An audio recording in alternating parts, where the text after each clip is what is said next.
Opie and Anthony. XM202. For failure. It's the most annoying thing on two legs. What a bore fest. Who cares about the funny? Just bring me the porn. Aren't we dumb? Hee. Opie. Oh, do you want to play? Anthony. I will beat children about the head. Jim Norton. I'm dancing. I'm a naked whore. It's indescribable. I'm trying. It's like a rape that's covered by insurance. Some of the comments they make are uncalled for. Why are you crying? The virus finally hit him. Well, with Jimmy, you never know. It could be AIDS. No. Yes. It's the Opie and Anthony Show. The virus that spreads from town to town across the U.S. of A.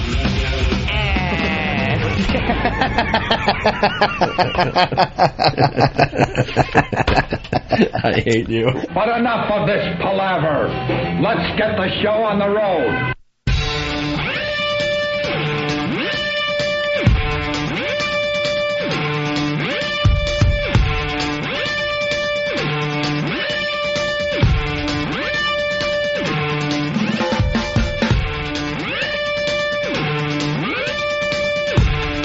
I want to announce that I am a K-Fed fan.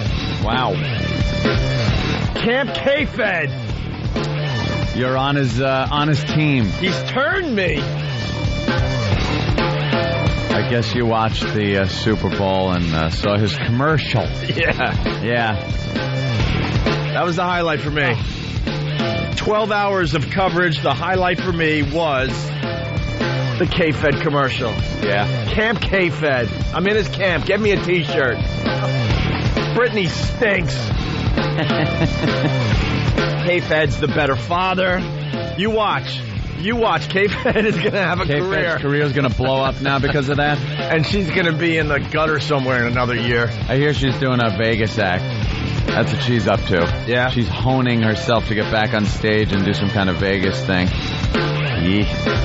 That'll be the equivalent of when Fat Elvis showed up in Vegas and everyone remembered the skinny, rockin' Elvis in his leather suit. And they're going to get the big, fat, gaudy Elvis. Yeah. All right, we'll be talking about the Super Bowl today, of course. Good morning. This is the Opie and Anthony Show. The O&A virus spreading across America. It's a bit colder in Chicago this morning. Oh, in more ways than one. Let me say. Hold on. It's a bit colder in Chicago. Just throwing a little morning. sound effect in. Sorry. Chicago, give us a call, will you? We want to hear from you this morning. Well, we got lots to do today. Oh, certainly do. God, I don't know how we'll do it. You know, we might have to make some adjustments as to how we do it, but... What are you talking about? Well, Opie, I'm just talking about a little list I have here in front of me. Opie Sports Curse Tyrus Fat, Ants Vista Video, first black Super Bowl loser, deaf girls equal nymphs.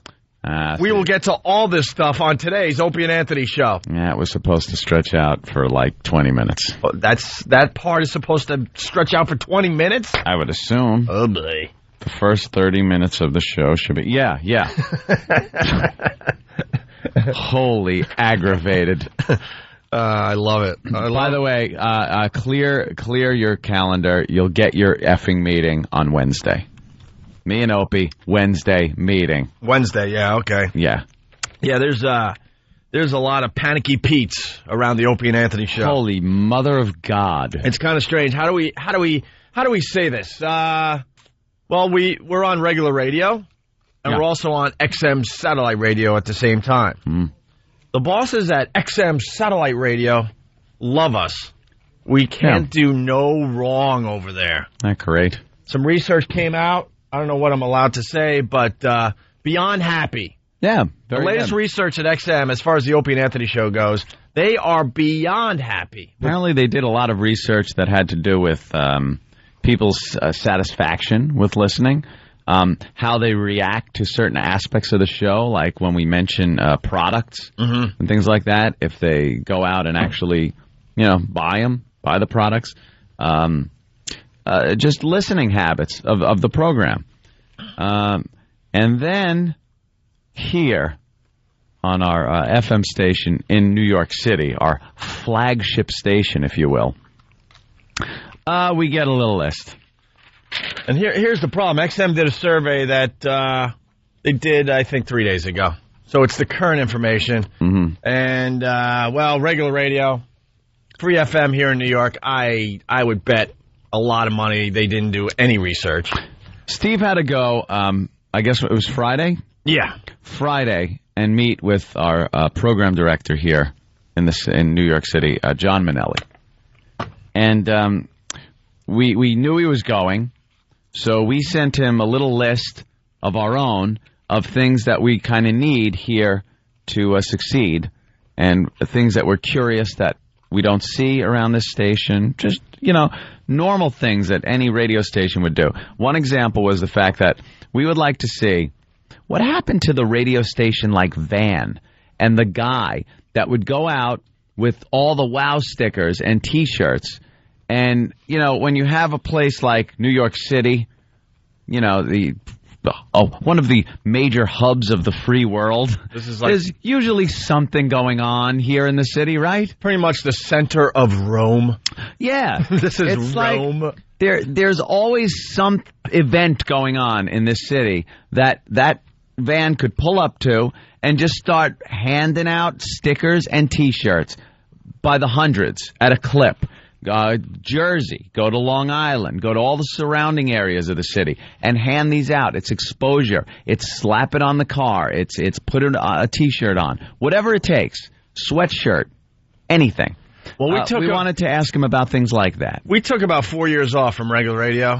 And what I've noticed since coming back to regular radio, especially here in New York, the laziness. Yeah. The laziness of a radio station in general. Mm-hmm. In general. And I don't mean to piss off people, but I've noticed a drastic change. That's all about sales, and it's not about actually pushing the product out on the streets of New York. Guerrilla marketing, you do hand out the WOW stickers and the Opie and Anthony T-shirts and maybe T-shirts for the other shows around here, and a prize closet. Remember the days you used to have a prize closet and you had a good phone call. You go, hey, buddy, $100 to the Apple Store. Here you go. We're going to give you a gift certificate to Applebee's. I don't even think they don't even, what I'm getting at, they don't even do the basics anymore. No, the basics are gone. It's completely gone. The only people that have not gotten lazy in radio is the sales staff. They are now the alpha male of radio. Yeah. They are the jackal, the dominant thing, the roaming the halls, just like biting anything else around that might be creative. Well, that's why it's a pleasure to do XM satellite radio as well, because as you know, there's not many commercials on satellite. And I'm not trying to turn this into a commercial for XM because they get nervous about that as well. They get all mad. But what I will say is that we don't spend our time over there having sales meetings, discussing the latest client, and going over how you read their live read on the air. Mm-hmm. We focus a lot more on trying to make the actual show better. Over here, we don't really do that. It's all about sales. We end up in a lot of meetings, which, something for me, it's fine. I don't mind meeting with clients and client meetings and stuff. It doesn't bother me. But don't make that the sole thing that you ever talk about. I'm completely with you. We understand that's part of the job. Of course. But they're not. But they're not doing actual research on the Opie and Anthony show, seeing what New Yorkers like or don't like about the show. They're counting on an archaic way of measuring the audience. Mm-hmm. It's very archaic. Everyone knows. And the rating system it stinks. And we've said it before, the people that know best about the Opie and Anthony show and when it needs a tweaking or adjusting on how we handle things is Opie and Anthony. Right. Like, we've always kind of known if something needs to be adjusted, if we're doing this too much. And it was always, remember in the old days, it was always the balance between sex and discussing other subject matter. And we would sit there sometimes and go, I really think we're hitting the sex thing a little too much. And we would kind of get that feel. And we'd back off. And then, like, 3 weeks later, after we've made that adjustment, some suit would come in and go, you guys are just pounding the sex too much on the thing. We go, hey, and I would 3 weeks ago we realized that and already made adjustments. You are so delayed in your reaction.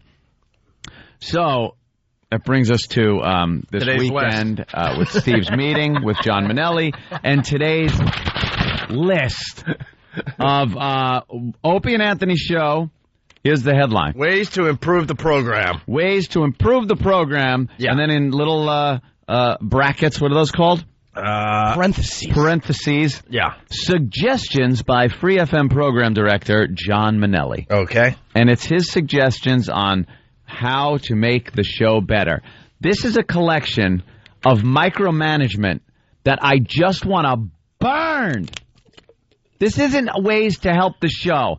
And number one in itself proves these are stupid ideas. Well, yeah. And they ignore the stuff that we need to do. Like, the people we're talking to right now want a dose of sex.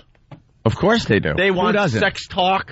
Who doesn't want a dose of sex? They don't want 3 hours of sex talk, but they like maybe a nice segment on a regular basis. We understand it can't be graphic sex talk either. They would like to hear girls that are desperate, completely naked, crawling around a studio filled with mousetraps and cash. Uh-huh. Just one of the many bits that they said no to. Can't For do what that. reason, I don't know. A naked girl can't be in this studio. It's Why? like, how does that work? And that has nothing to do with the FCC, by the way. Nothing. Today? Nothing. I'm giving $100 to a chick that comes up here and gets completely naked. Ooh. I'll just give $100. It's the easiest $100 you're going to earn. Just come up, take your clothes off. I'll give you $100. You leave. No, you don't have to say anything. You don't have to. I don't want your socks or shoes on. Everything. Just get naked.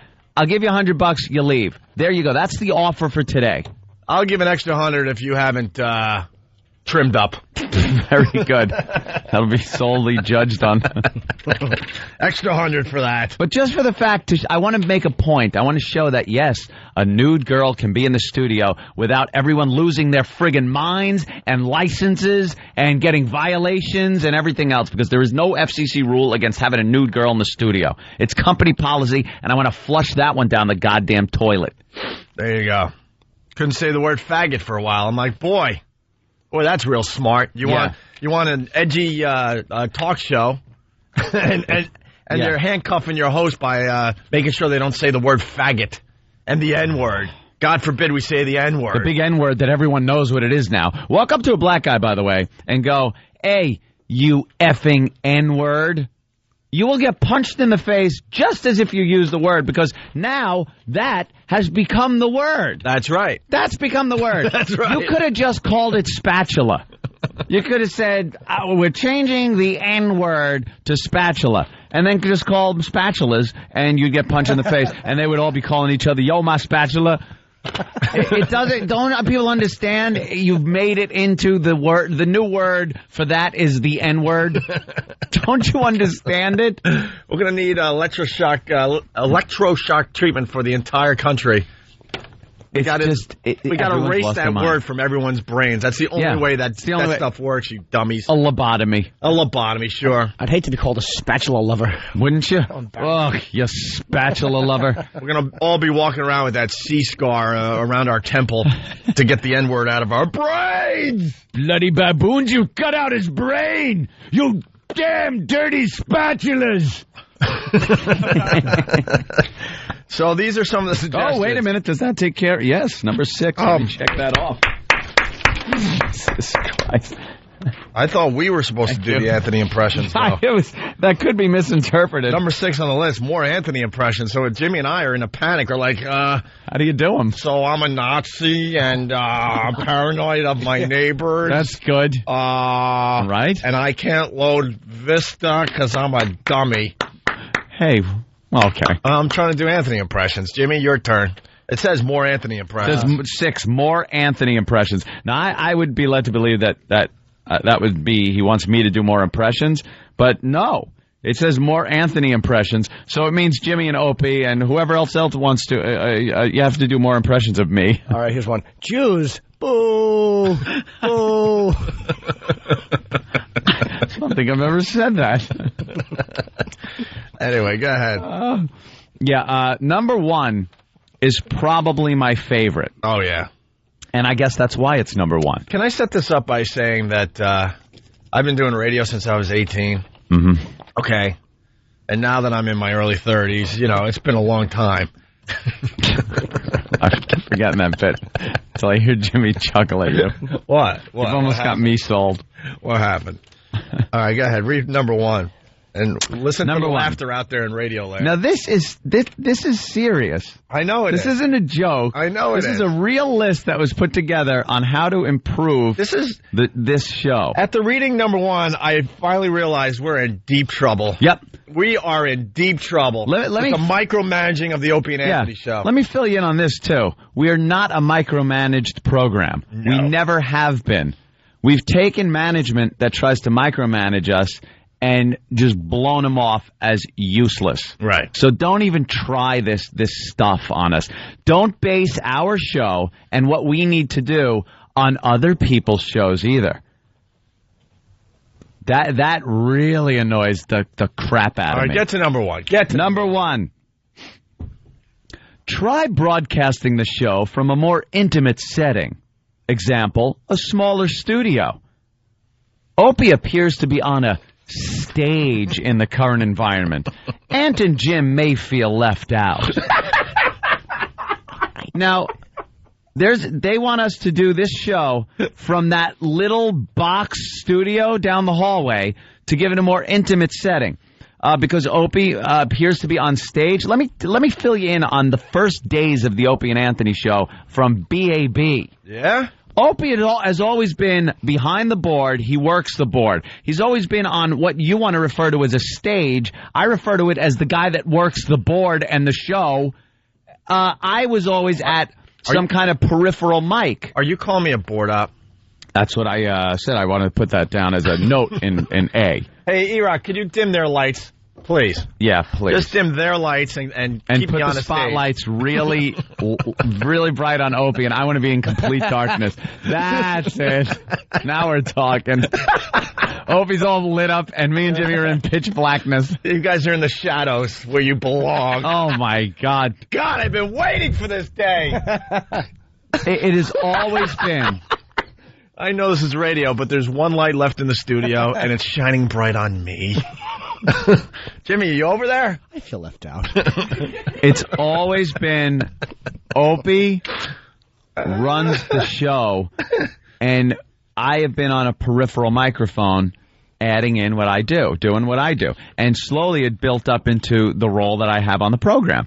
When we went to AAF in Boston. And you talking? Where? I'm over here. Where? Let me have a light so I can, flash it at you so you know where I am at least. Get Anthony a flashlight. But not too bright, because I don't want my face lit up.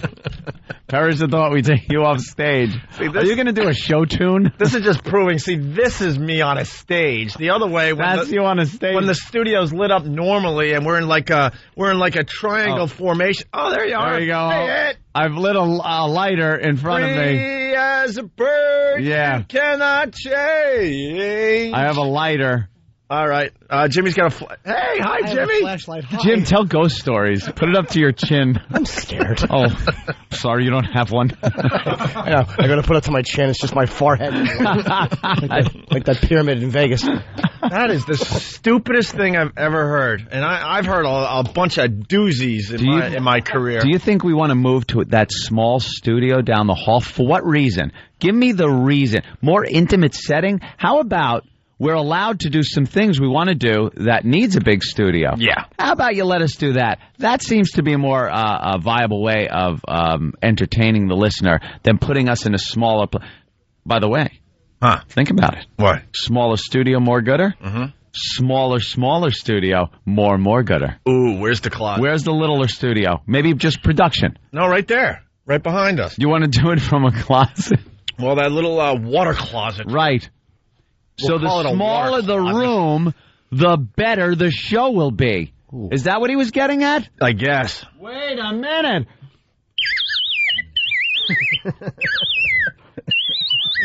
Just hit number 3 real quick before we get to it.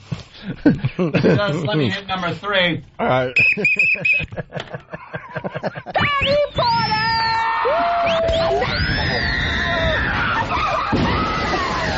Excuse me while I whip this out. Razzle dazzle. All He right. was banging cocktail waitresses 2 at a time. Wow. Number 3, more sound effects and bits. Just effects. Oh! Oh! Oh! Oh! Oh! Whoa! Look out, truckers out there. We're going to have a report about the icing conditions on some of the big highways out there. And now, number 2 on the list of ways to improve the program. No. Number 2 is going to have to wait until after the break. But see, I'm not supposed to tell people that because then That's that would number be 2. That would be number 5. Don't tease. But that's also number 2. What? Is it? You're also breaking number 2. You're breaking 2 of the cardinal commandments. My God! Thou shalt not announce breaks! These stone tablets were brought down the mountain by a buffoon. Well, Carved out of a tweed suit so and a tie made out of old women's curtains. number 2 says don't announce break. Seg immediately to break after a funny punchline. Don't warn the listener you're about to go to commercials. Sounds familiar. It's supposed to be like after a big laugh or something, you just kind of go to commercial. Yeah, you just Yeah. go right to a break after a funny commercial. Like if It's someone... called the Costanza. Really? Yeah. Oh. Like, if I do like, hey, 2 Jews walk into a bar, they own it. Hear what everyone else is talking about. O&A Uncut and Live, continuing the show on XM Satellite Radio starting at 9 a.m. Eastern. Visit xmradio.com to subscribe. It's the Opie and Anthony Show. The virus is spreading. Get infected. Opie and Anthony!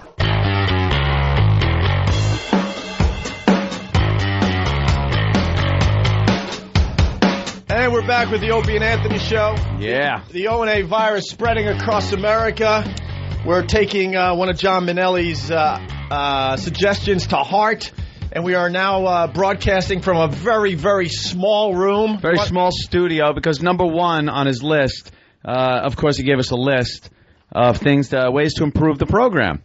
And number 1, try broadcasting the show from a more intimate setting. Example, a smaller studio. I think they meant the small studio down the hallway, which is just a cracker box. But we're thinking that's a small studio, and if that's going to make the show better, why not even go smaller to make it just an excellent program? Even more better. Even The smaller more the studio, apparently, from what I get from the smaller the studio, the better the show will be. So we took his advice and really made it our own. We're now here in the bathroom. Yes, we are. It is a small, little bathroom. You can wash your hands. Wash your hands, because let's just do bathroom stuff. Look, I don't want to get, it's flu season, and I don't want to, get the flu virus. That's good. Wash up. Use plenty of soap, Opie. I was sick last week, and I want to make sure that I'm going to be all right this week. Yeah. Feel much better. I'm just going to, you know what I'm going to do? I'm going to change Jimmy. I'm going to empty the garbage. Hand towels. Thank you. This is good. Hand towels. I'm noticing one thing there. Oh, you dim the lights. That's good, Jim. Why is Jimmy dimming the light? Jimmy! I noticed there's something, there's not much to do in a small setting like this. Like sometimes in a bigger studio with a lot of people and stuff, there seems to be more to do, but in here we're just kind of... Yeah, but see, the deal is if we're in a small setting like this, we can focus on the show and not be distracted about being on a stage. It's more intimate. Under the hot lights. See, I just saw a camera. Why does the mirror have to be so big in here? Anyway, so this is one of the many suggestions that John Minnelli gave us to make the show better, right? Yeah, you know something, though? You're not on a stage. I'll give you that. No, I'm not. This is pretty much, we are all on equal footing. And that cures 3, too. Why? More sound effects. Oh, sound effects. Wah, wah. What's under here? I don't know what's in here. Oh, let's clean the toilet. Cleaning supplies? Yeah, like you're going to clean the... Go ahead. Well, Well, I'm going to clean the toilet. we need to do a bit. Open the toilet, Jim. Oh, yeah, that's right. More little- bits. Little 8 jacks. Ooh. Shaking it. Oh, wacky horn. Because this is so zany. We're in the bathroom, and I'm cleaning the toilet, and I'm a millionaire. What? Are you insane? I'm crazy, Opie. Beat that horn. This is insanity. Sound effects, a smaller studio, and Anthony doing an impression of an old Mexican woman. There we go. You must be insane today. You hate Look, it's germs. but hold that mic, Jimmy. All right. Now I'm gonna wash my hands because I'm a germaphobe. Hold on. I gotta like... Oh, yeah, you gotta. Ow, that's hot. Are you allowed to say flush the toilet, or are they going to dump out of that Say as well? water closet. Water closet? All right, very Oh, good. this is good. This right now Yeah. is just. I can see the ratings just flying through the roof. Let me dry them with some paper towels. Someone put the S word and span back under the... Yes, we don't want to say that. It's derogatory. Oh, yeah. All right, anyway. Thank you. So what are some of the other suggestions? We're taking the first one. Opie. Wow, it's small in here. We're in a real small studio. Just trying to help out, being a little wackier. Well, I certainly don't feel like I'm on a stage, thank God. So Yeah. might as well turn the lights off so no one's on a stage. Oh, We could play romantic. play a little game. Just feel around. Feel around. See what men touch. Anyway, what are some of the other suggestions that were given to us? Well, I think we ran through number 2. Number 2 is don't announce break. Say immediately to break after a funny punchline. See, that's from a Seinfeld episode, I believe, Yeah. where George wanted to leave the room on a high note. Right. So you go, thank you, I'm done. And you kind of just walk out of the room. But this is also done on other programs. I've never liked it myself. No. Where you don't know a break is coming. Someone says something, everyone kind of laughs, and then it goes, Right. Well, we like the Opie and Anthony Show. we like if there's a big laugh happening on the show. We like to enjoy that laugh for a while. It's a little different than other shows. Other people have to punch out right away when they get their laugh. What's that? Yeah. Oh, a seat. Oh, no. Look, see, thank you. already things are changing. Thank you. Opie just got a stool, and it says a stage for Opie. Now, you're the only one sitting, and that kind of makes you... Jimmy- I'll sit on the toilet. No, Let me sit on the bowl. Jimmy deserves to sit on the toilet. Sit on the garbage pail, Jimmy. Wow, we're getting right back into our ways. Opie's got a real seat. I'm on a toilet. Yeah. And Jimmy's sitting in the garbage. So don't announce break. Say immediately to break after a funny punchline. Don't warn the listener you're about to go to commercial. Surprise them. Should be a big surprise. What are they doing? Close our studio door. Snapping pictures. Didn't there an on-the-air light outside this bathroom? More sound effects and bits. They want that. They want more sound effects. They want So I say every 3 minutes. just out of nowhere. Just a wet little wacky horn. The first 30 minutes of the show should be a rundown of what's to come. What's What? the primary focus of that day's show? What is it going to be? And announce it within the first 30 minutes. Isn't that a contradiction of don't do a laundry list of what you're going to do Yeah. for the first 30 minutes? Because then if people enjoy what you've said or don't enjoy it, they'll just leave. Well, number 5, don't tease. Teasing segments is dangerous because it gives people a chance to punch out. Perish the thought you keep people listening a little Perish longer. the thought you say you're going to do My Baby is Black sometime this morning. Yeah. Yeah, that's going to make people punch out. Don't tease. You got to tease the right things is what it comes down to. And then, of course, Tease more crap. Anthony impressions. Which means you and Jimmy have to do impressions of me because it doesn't say more impressions by Anthony or Anthony does more impressions. It says more Anthony impressions. So apparently you guys aren't holding up your end by doing impressions of me. All right, I'll do an impression of you. Oh, my back. Oh, I was picking up my wallet. Oh. That's so hacky. Wait a minute. Stop it. Wait a minute. And we all know that could also be an Opie impression. Anyway. Just give me a break. Hey, how about that Super Bowl, huh? Well, let me tell you. I'm sorry, Chicago. I told you, Anthony told you about my sports curse. Yeah. Opie picked Chicago. Yep. And we all said it was the sports curse was in full play, and they lost. I don't have my believers out there. I have a weird sports curse. It happens every time. I haven't picked a Super Bowl winner. I couldn't even tell you the last time. No. I couldn't even tell you the last time I picked a winner. And you're a complete jinx for the city that you live in. Right. Like, you don't even have to pick it. If you're living there, you were in Buffalo during those... all 4 years. Yeah, all 4 years. Yeah, and then I followed the Patriots when they lost back in the day. And then the Giants when they lost back in the day. Sports curse.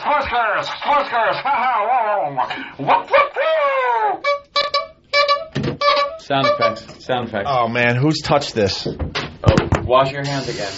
At least it's convenient. We can just wash. This is great. This is an OTV studio. We just wash our hands constantly. I like it. You might have to get off that seat. I'm going to have to wash my... Can we switch seats? You want to sit on the bowl? Well... Yeah, I'll sit on the stage. Wow, that's cool. I got Opie's stage. Nice. And people, oh, God. You better listen in, people, because you never know when we're going to a break, either. Something could just happen, and bam, we're gone. Right. We're gone. This is... What's wrong, Jimmy? What's up, Jim? I'm uncomfortable. Yeah, this is really uncomfortable. Opie, he's sitting on the toilet bowl now. When I was sitting there, I had the lids, both of them, completely down, so I was just sitting on the top. Right. Opie decided to open up the top one, pull his pants down, and actually sit down on the toilet. I'm multitasking. You're a multitasker. He's a method actor. No, there's no method acting going on here. No. This room is studio, excuse me. It's our new studio, Anthony. This studio is much too small for you to pull those shenanigans. Yeah.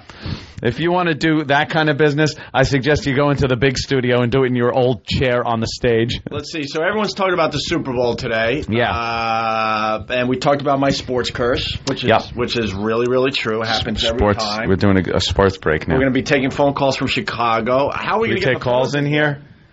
Cell phones? Here, open that door for a second. Is anybody calling the show? Yeah? We don't have headphones, though, so I don't know how we're going to hear them. Yeah.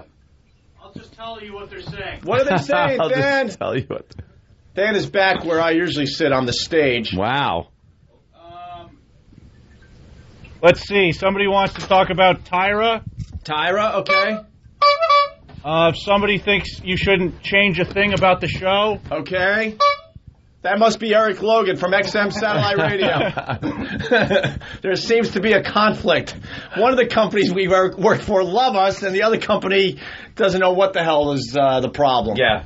And somebody thinks that going to the break hot sucks. Of course it sucks. Of course it does. By the way, we will not be taking any of these suggestions in the end. Thank you, Than. I got to close the studio door again. Sorry. Yeah. It's The on-the-air light's on. Come on, shut that door. yeah. Look at this. Now my mic cord's stuck in the door. I guess what we should tell the people, we got our Tyra sign on live TV over the weekend. No Filter Paul. No Filter Paul. I got to admit, I'm starting to love No Filter Paul. Well, he is a go-getter. That guy will do anything. Yeah, it's and on he's the- motivated. On the news, I got footage of it, and the guy's doing a live read, a live thing, and it's behind him in glass. It's great, a live shot. Two big signs that say Tyra Banks is a fat pig. Tyra's a big fat pig. Yeah, and the other one, Tyra's a big fat pig.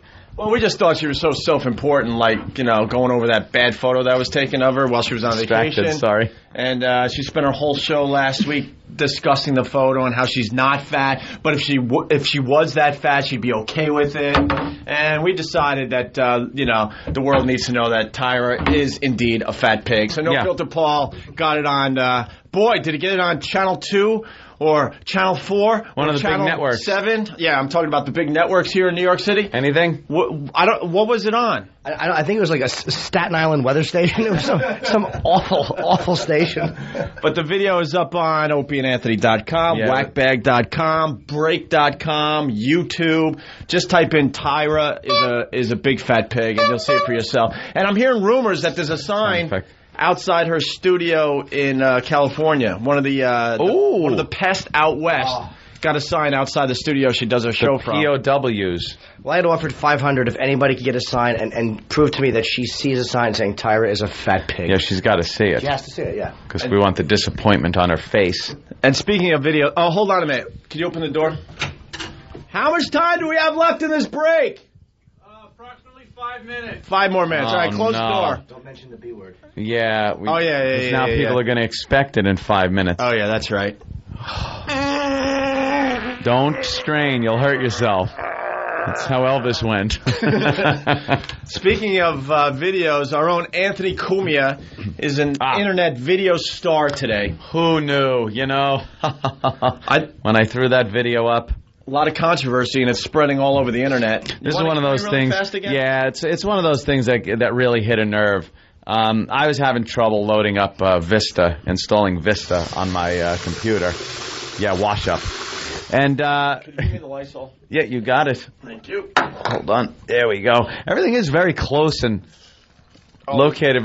You want here? Wait a minute. I think we got another. That door. Sure. Hey, plebes! I need more Lysol. Anyone need a Dixie cup? I just threw it out. Checked on the cabinet. The Vista. Stupid Vista. I tried installing it on my computer. Brand new computer also. Very high end. Very high end. Wait, brand new Lysol. There we go. Thank you. And it wouldn't install. So after hours of trying to install it, and I'm no idiot. I know how computers work. A lot of people were accusing me of being a Mac fanboy, and I know nothing about Windows, or they just were pounding me about it. And believe me, I've constantly solved every problem I've ever had on my PC for over 10 years. I know my way around computers. This was so effed up, I couldn't fix it at all. I could not install Vista without having to eliminate so many programs, and it wouldn't even... there was a conflict with the actual basic BIOS of my system, which is the main motherboard brains of my system. So that was the problem. So I took my copy of Vista, and on video, ran it through a shredder. And did a little speech about the whole thing. You weren't around for this? No. Did a little speech about it. For the improv. I did a little speech about how I couldn't install it and how it'll install really good on this machine, and put it up online. And it's just kind of, it's getting a lot of hits and a lot of comments. Windows people can't stand it. Mac people love it, and that battle is always going on. So it's got legs, my friend. Really? And it was an honest moment. It wasn't some kind of, I didn't go, hey, I'm going to be wacky and do this. I was so pissed that I just wanted to document the fact that I was taking this piece of garbage software. Right now, it's a piece of garbage. You're handing us notes. It might get better in the future when it's installed in machines that come right off of the line. It'll be better. But right now, it stinks to upgrade to Vista. And that's my personal opinion. I love the people. So I had to fix it. I love the people in the comment section calling you just an absolute dummy. And this dummy, if he knew how to work, and he's probably got this piece of crap computer that's old and stuff. No, it's brand new. And I got NVIDIA video cards. I got the quads in there, jackasses, and it conflicts with those. So don't tell me. The faithful listeners know that you're pretty much a computer geek and you really know your way around a computer. I know my way around it. I've never had a problem with my computer that I've not fixed myself. Sometimes it's taken hours, believe me. Hours, but I've always been able to fix my own computers. And you ready for this? So Anthony's an internet video star. OpieandAnthony.com. Ant's video has been viewed 8,000 times. All right. YouTube, the video's been viewed 20,000 times. And you just put it up 2 days ago? Yeah. Break.com. That's break.com, BREAK.com. It's on the front page. Anthony's a little internet video star today. It's up to 627,000 views. Wow. Jesus. It's like the Zapruder film. I like it. Oh, it's great, and you got to read the comments because people are very passionate about passionate one way or the other. about what I'm system a complete they use. ass. Right. And I rule. And then also it's turning up on a lot of tech blogs are putting it up there and commenting on it. A lot of people that are doing reviews on Vista are putting it up there as, kind of example of what people are going through trying to load this new operating system up. Yeah. It's a pain in the ass. So if you haven't checked out the video yet, go to break.com. Break.com has Anthony's video of him trying to load Vista. Hey, what.com? Break.com.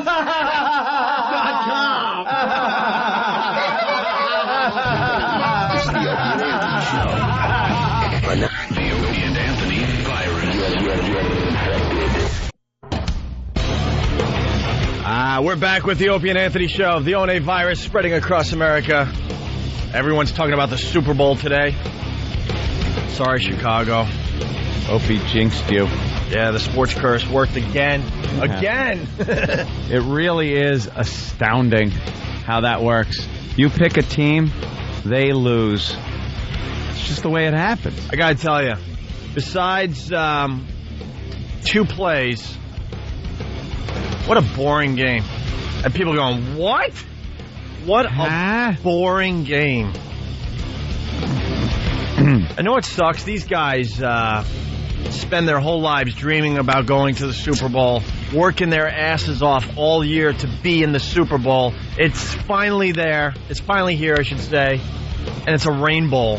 Just pouring rain the entire time. The whole game. No one can hold on to the ball, so you're not going to see a lot of deep passing. They got to adjust their game. They're dropping the ball. They can't even get it from the center half the time. What a boring game. Did they have that stat? How many times it's rained for the entire length of the Super Bowl? I can't remember when the last time. I don't either. I know there have been occasions when it has rained, but never. And usually, isn't it in domed or something? Don't they? Oh, it's usually in domes or or warm climate. Very warm. Yeah, Miami just. There it is. It is indeed the first Super Bowl played entirely in the rain, and Miami just got effed. Oh, I guarantee today is going to be nice and sunny. High of 75 degrees. Life is just weird. Life is weird. You got women out there. They dream their entire lives about maybe getting married. Yep. On the beach, and then that day finally arrives, and they either got the flu or they got their friend or a monsoon. Hits the beach that day. Mm-hmm. Life has a way of just kicking you in the nuts. It's also, I guess, the first Super Bowl with, of course, 2 black coaches. And the first Super Bowl to be lost by a black coach, is that a... Yeah. Yep. Okay. Yep. Just wanted to add that. Well, they like keeping track of first, so you're right, Anthony. This was the first time a black coach lost a Super Bowl. A Super Bowl, so they got that one out of the way as well. Enough with keeping track. No one gives a crap. Colts wins first Super Bowl since 1970. You know when I'll care? I think we brought it up on Friday, Anthony. First black guy walking around on the moon. I'll be like, that's an accomplishment. Wow. Back to the moon. Black astronaut. There he is walking on the moon. Also in conjunction with the first trial on the moon. First illegal frisking on the moon.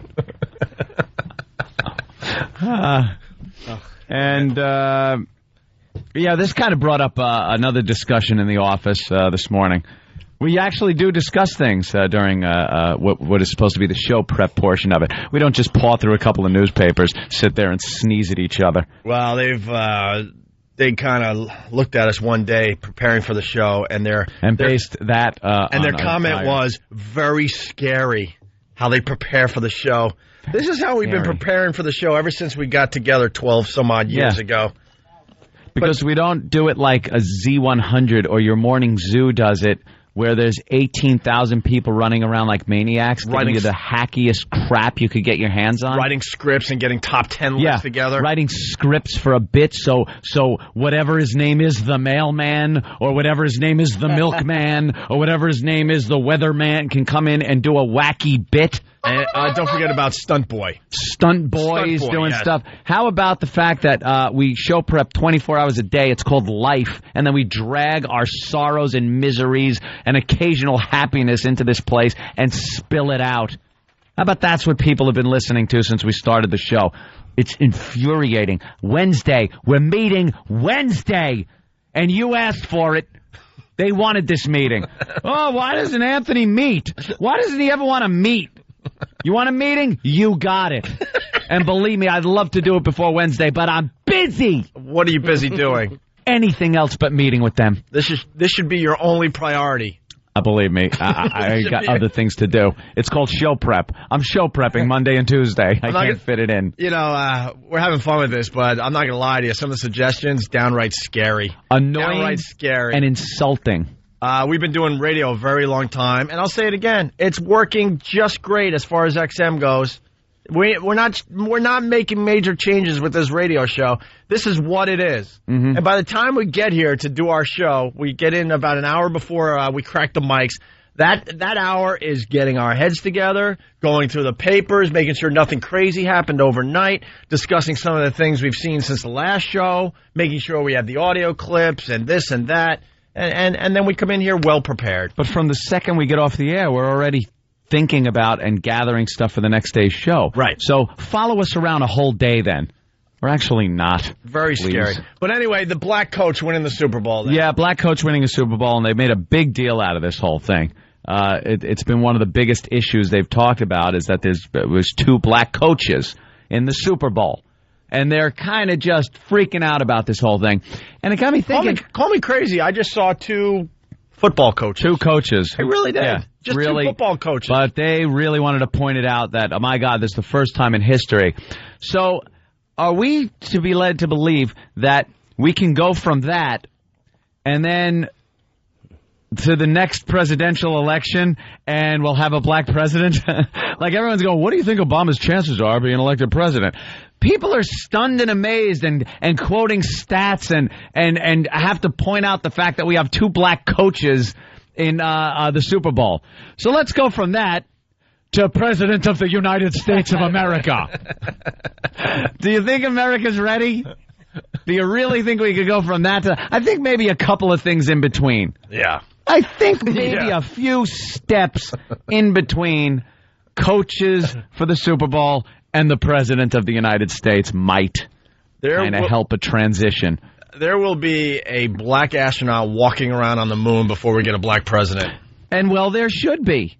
I think. Why? I don't give a crap about the color thing. Maybe. I think it'd kind of be cool, a little black perspective, see how the black community reacts to a black guy walking on the moon. That'd be kind of funny to listen to. We know what side he'd land on.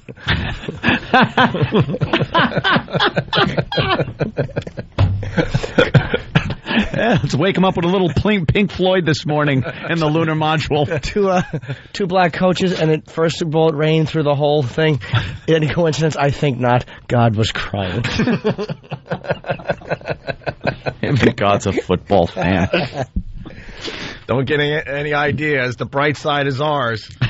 The bright side is ours. Look. Yeah, man, we're going to land you over there. Look, we got to start somewhere, just like we did in America. Maybe eventually, but... Do you think they'd leave him as the command module guy? You guys can lay claim to the dark side. I don't think so. Leave him as the command module guy that has to orbit around and wait for him. Yeah. It's like, I'm leaving. He always falls asleep in the getaway car. Anyway, well, you make a good point with that, Anthony. Sure. Some observations. We got to stop thanking God. Yeah. God doesn't care about sporting events.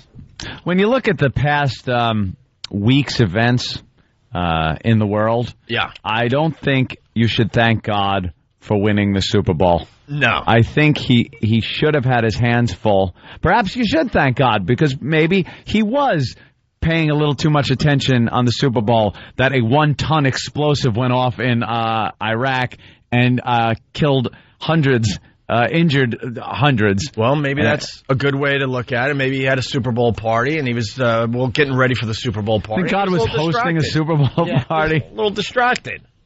Passing out the chips. Getting mad at Mrs. God, punching her in the eye for standing in front of the TV. That's right. She ran out of Pabst too early. Pabst. God's a blue-collar drinker. He certainly is. You know when you start thanking God? When you look out your window anywhere in America and you hear this. Oh,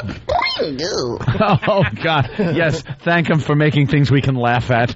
Like people with Tourette's. Wow. Where did that come from? Oops. Take two. At least it's a sound effect. It doesn't matter. It doesn't say they have to be relevant sound effect. Let me read the quote here quickly. Yeah, what was the quote again? It just says, has to be more sound effects. More sound effects. So...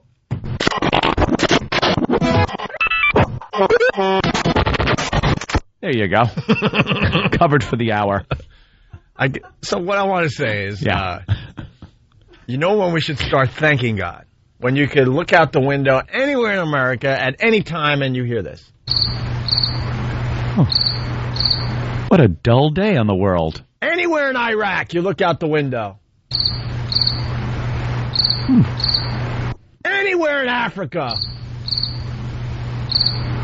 Well, in God talk, I believe that's called Armageddon or Rapture or whatever it is when they clear out everybody. Except for the crickets? All right, good point. Just clean them out. Wait, hold on. There could be a little something going on. Let's go. Maybe one of these. A cricket, and then play a little cricket. All right. That's just a little flurry of gunfire somewhere. Bob in Arizona. Bob. What's happening, fellas? Good morning. Good morning. And I'm calling you from Phoenix, home of Super Bowl 42. It's never too early to do your plans or whatever. In fact, you know what? I'm going to invite you fellas and Jimmy. Everybody come on out, crash in my place. Boring. Take you all in cool places. Listen, this whole thing with the thanking God, I totally agree with you, Opie. Because if, you thank God that one team, what is the coach going to do? He's going to be pissed at God because they lost? I'm not really a big fan of that. And the whole thing with the African-American coach, if I'm not mistaken, about 25 years ago, a fellow by the name of Tom Flores.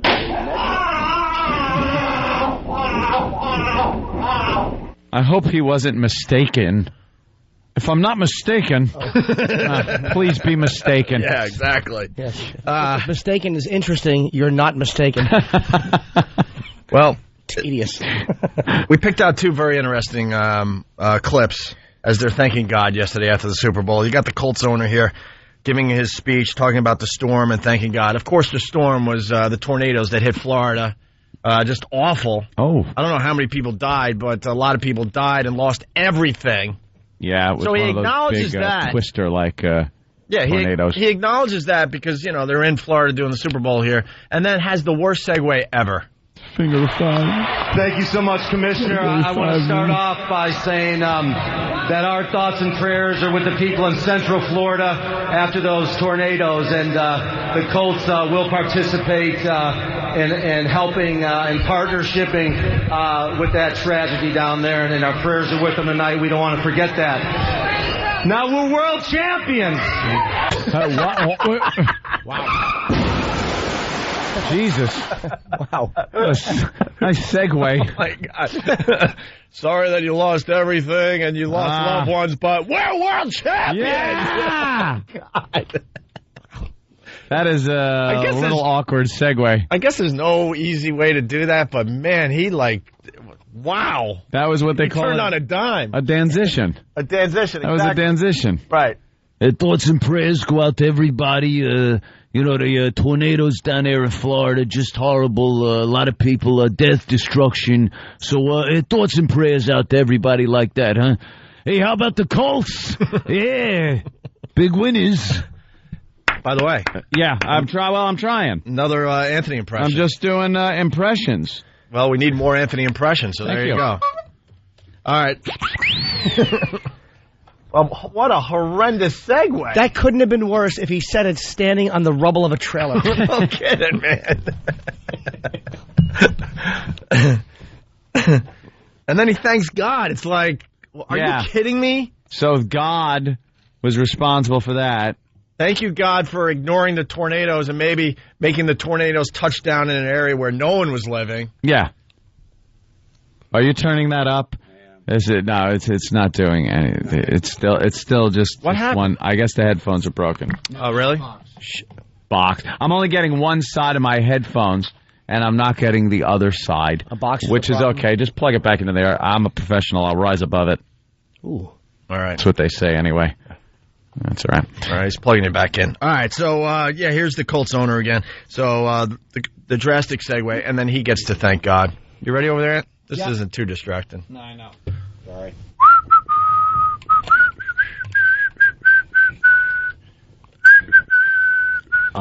That wasn't adjusting my volume. It was just fucking loud. It was just fucking loud. Holy shit. I don't care. Dump me 8 times. I got it. Mm-hmm. How about making things work in the studio? Nothing personal, I swear. It's not you. Understood. It's just when we get crap and it's written down in memos. And then nothing works when we come in, and there's no street team, and there's no stickers that are supposed to be out on the street, and it's New York City, and we're supposed to have T-shirts and stickers and sweatshirts in the winter and hand them out at events because it's only New York. Nothing ever goes on in New York where there's a collection of people to maybe drive to and hand out stuff that I have to do with the show. So I've had it. Wednesday, looking forward to it. It better be a private place because I don't want to make a scene in front of people. Know what I was thinking, too? Holy crap, am I going to yell? Yell! Know what I was thinking, too? Like, they're not doing anything to support the show whatsoever. They just expect us to do Radio Magic day in and day out. And you know what? We will do that. We know we're a confident radio show and we'll be just fine in the end.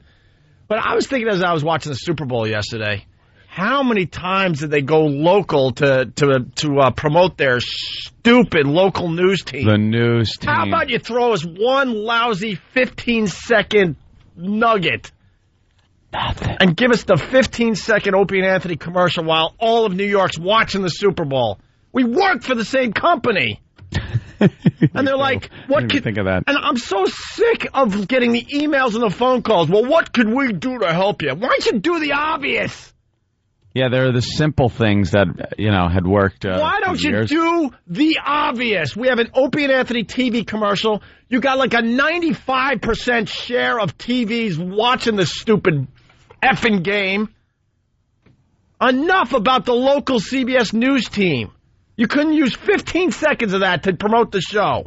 What can we do to help? What can we do? Pump their dopey news guys up during the Super Bowl. That's what they did. Just pump to the hell out of them. You know what you could do? Start thinking out of the box. That's why we do like satellite radio. They think out of the box. The old way of doing radio isn't working as well. So you got to start thinking differently. And if you got this high-profile Opie and Anthony show that is in 1 million markets, especially in New York where it's really important to get the ratings up, why wouldn't you throw us a bone and give us 15 lousy seconds during the freaking Super Bowl telecast? We're not talking about the commercials that were going for, what, $2.6 million per 30 seconds. We're talking about the promo spots over and over and over again for the local news. You had time to give us. So don't ask us what could we do, because you don't even know how to do it. You don't even know how to do the basics. Concentrate on your end. It was one lousy phone call from one guy to another guy. Could you help us out? This would be a nice little boost for the show, considering we got all of New York watching the Super Bowl on our channel. Wasn't another network doing the Super Bowl. It was the same company we worked for. And whether they could or could not do that, that's an idea. That's an idea right there.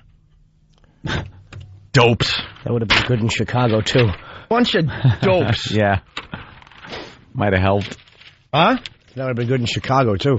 Yeah, I'm not even asking. I'm just asking locally in New York, because what happened? See, the Super Bowl. They got these commercials, and everyone talks about the stupid commercials, which, by the way, sucked. And we're not going to do what every other radio show's doing today and spend 40 minutes talking about how cute the commercials were. In general, they suck. Okay, they were awful. They weren't creative. They blew. Guess what? The best commercial was K-Fed. K-Fed. It's not even listed in the USA Today. That was the best spot, hands down. K-Fed's the new hero. Hands down. Why didn't they list it? I don't know. It's in the category of the rest. They have the 10 most popular, then they have the least popular, and then they have the rest. And Budweiser, you know, as far as the top 10 commercials, are all over the place. They got just about every spot. So amazing. Stray dogs and the Clydesdales. Cliche. Had a rock in his hand and hit him in the forehead. And he got the Bud because, you know, rock beats paper. What did the Clydesdale do? Was it like a horse gag? Yeah, dude. It was play the horse gag video. It was a scrappy dog that didn't have the spots, but then a truck goes by and sprays muddy water all over the dog, so now he has spots, and now he could be like, you know, part of the Budweiser team. That's cute. Much better way to do America stinks! I thought that was cute. Or if the Clydesdale was doing horse gag with someone who was drinking a Miller Lite. That'd be a great commercial for Bud. Immigrants learned to ask for Bud Light. Carlos did a good job there, but it wasn't anything spectacular. And just goes on. The apes trying to like figure out how to get the beer from the beer guy as they're in their zoo atmosphere. Yeah, exactly. Exactly. I don't even know where we were. But I'm so sick of what can we do? Well, guess what? Start thinking out of the box. That's what you could do. Steve just had to come in and show us the list. It was just like, he goes, you want to hear the list from my meeting? I'm like, yeah, please. And all right. And he read number one, and I was just so the point I'm making is annoyed. These commercials, obviously, that's revenue, very important. That's like 2.4 to 2.6 million per 30 seconds. I get that. Don't want to touch that part of the game. I get it. But see, because CBS had the Super Bowl, they had local promos. Okay? Join us after the game to hear the same thing you hear every night. Well, they promoted their local news team here in New York. Yeah. And they did, and it just shows you the power of advertising. I don't even know their names. Nope. And I watched the entire Super Bowl.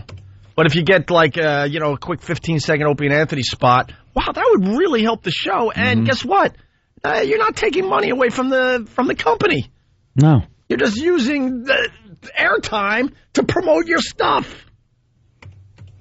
But they're going to suggest us doing a show in a smaller studio, and that's going to get like ratings up? Are you insane? You've got to be insane. Yes. I say yes. Insane. Coming up. Wait. What? Teasing it. I think I ripped it to shreds. Is there another one? Another copy? Yeah, get Anthony another copy. Here's my copy. There it is. It's pristine. You're breaking Rule 5. Don't tease. Teasing segments is dangerous because it gives people a chance to punch out. Call the Opie and Anthony Show right now. 866-313-FREE.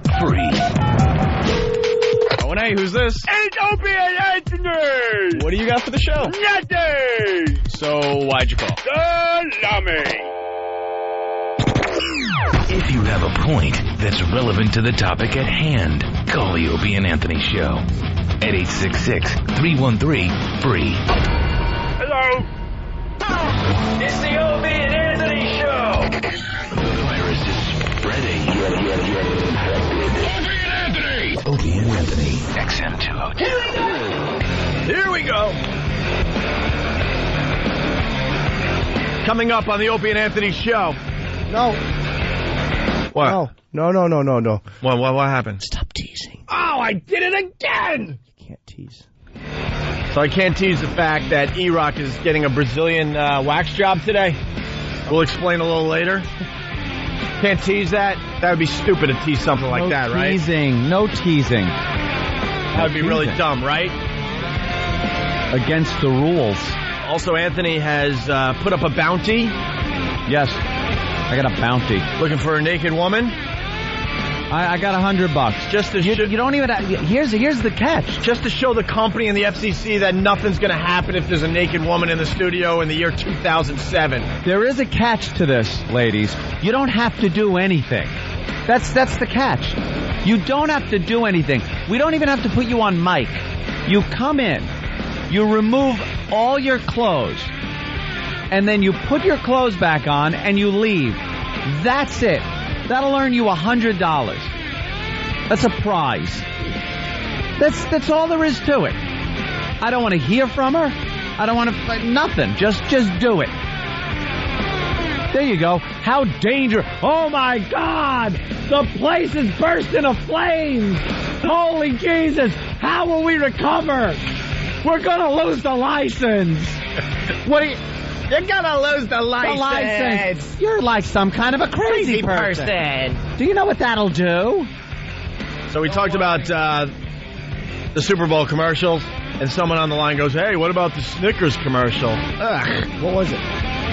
Two guys sharing a Snickers, and I hope they pulled it out of a toilet bowl and shared it. and they might have realized it wasn't a Snickers. And they might have kissed by accident, so then they have to like do something really manly in front of each other to show that they're men. Stop it. Stupid. That corny, like, white guy, be a guy kind of thing. Hey, how about the game, huh? We go to a... Shut up. And, speaking of nudity, so hopefully a girl will show up and get naked. That's all we want. Believe me, and then you won't have to do anything. Then we could show these dopes around here that nothing's going to happen. The radio world's not going to stop because there's, God forbid, some nudity on a radio show. Yeah. We've done it before. Oh, my God. Anyway, baby steps. Speaking of nudity, Ant and I saw the same movie over the weekend. Just a coincidence because we don't go to the movies together. Matter of fact, we don't do anything together.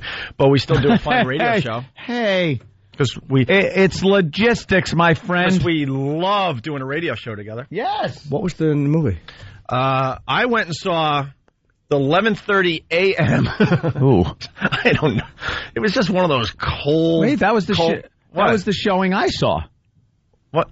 11:30 a.m. Yeah, but you saw it from your bed. Yes, I did. See, I got to start being nice to people, I realized over the weekend, because then I can get some nice perks.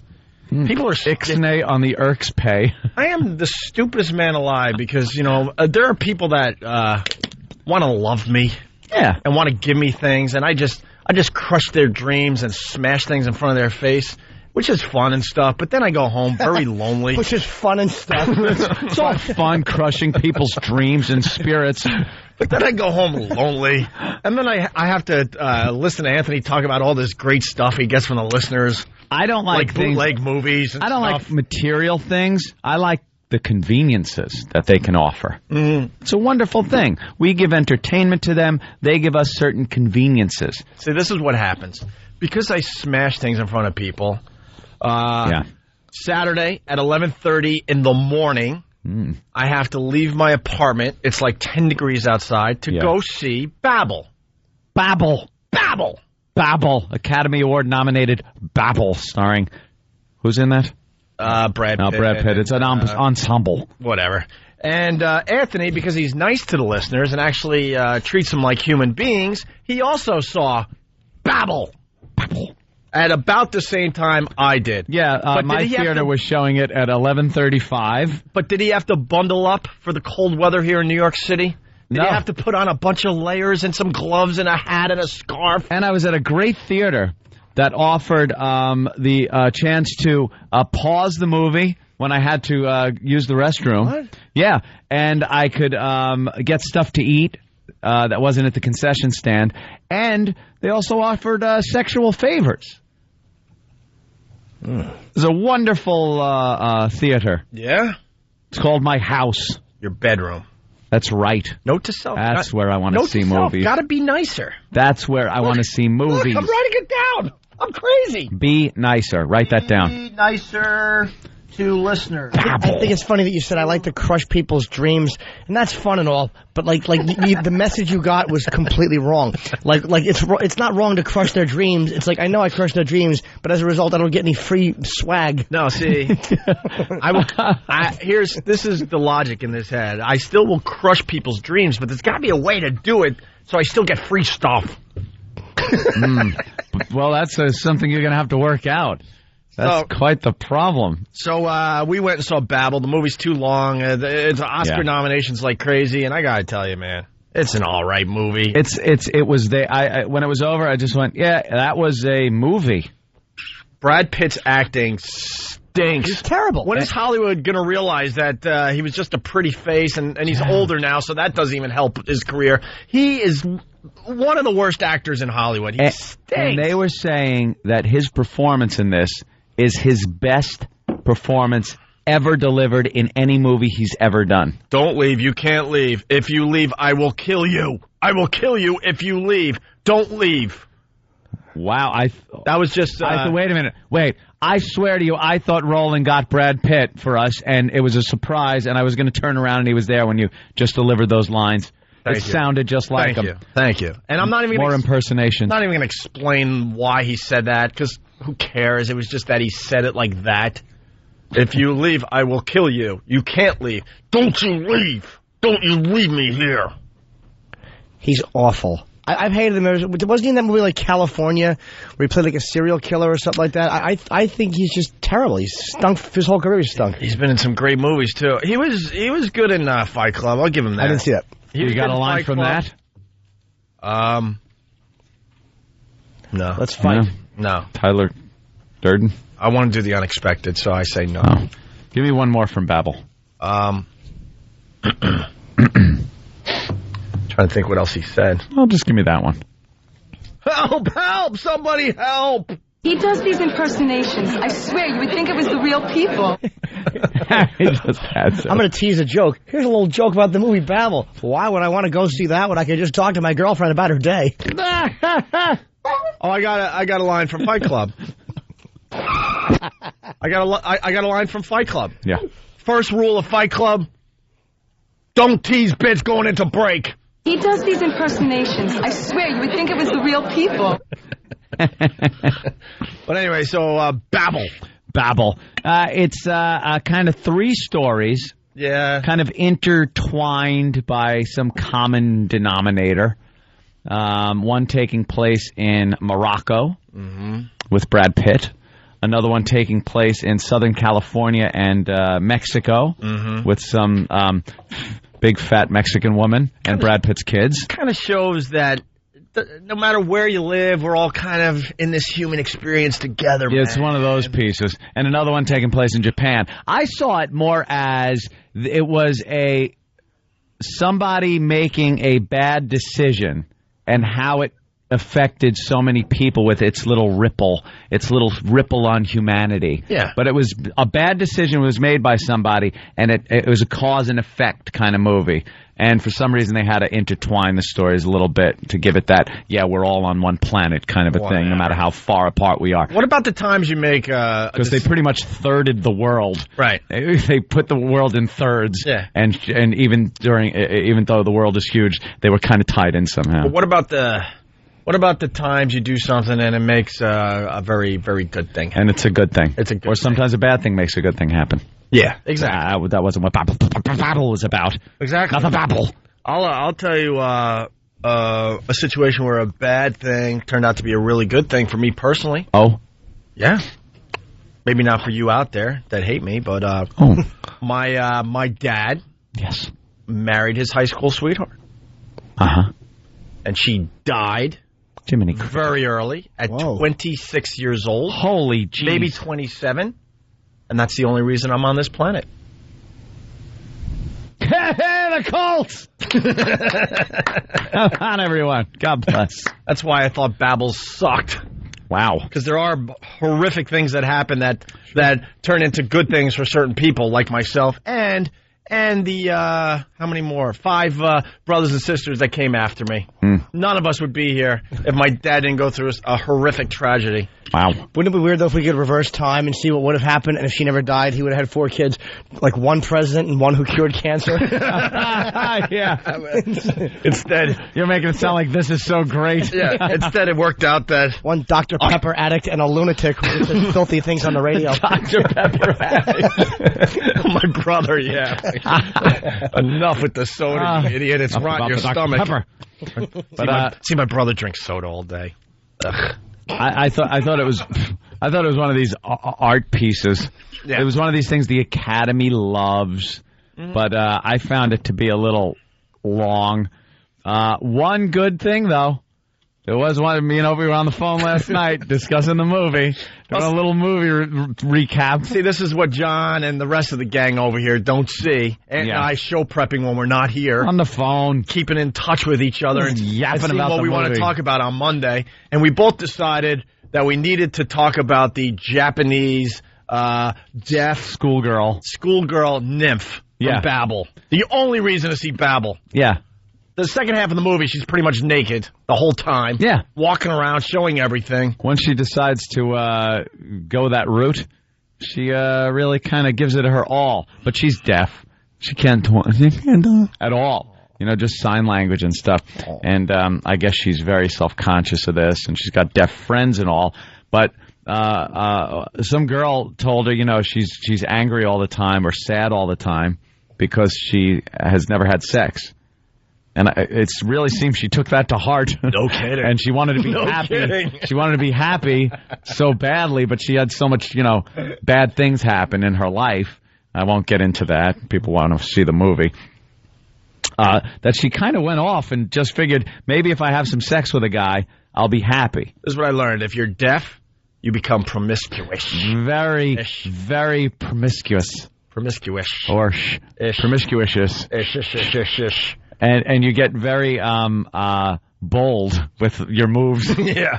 Well, you know how they wear in Japan, and they love putting this in their Japanime pornography and stuff, the little schoolgirl outfit, the little plaid skirt and stuff. They wear that in Japan, and she's wearing it, and she's got the skirt pulled up really high.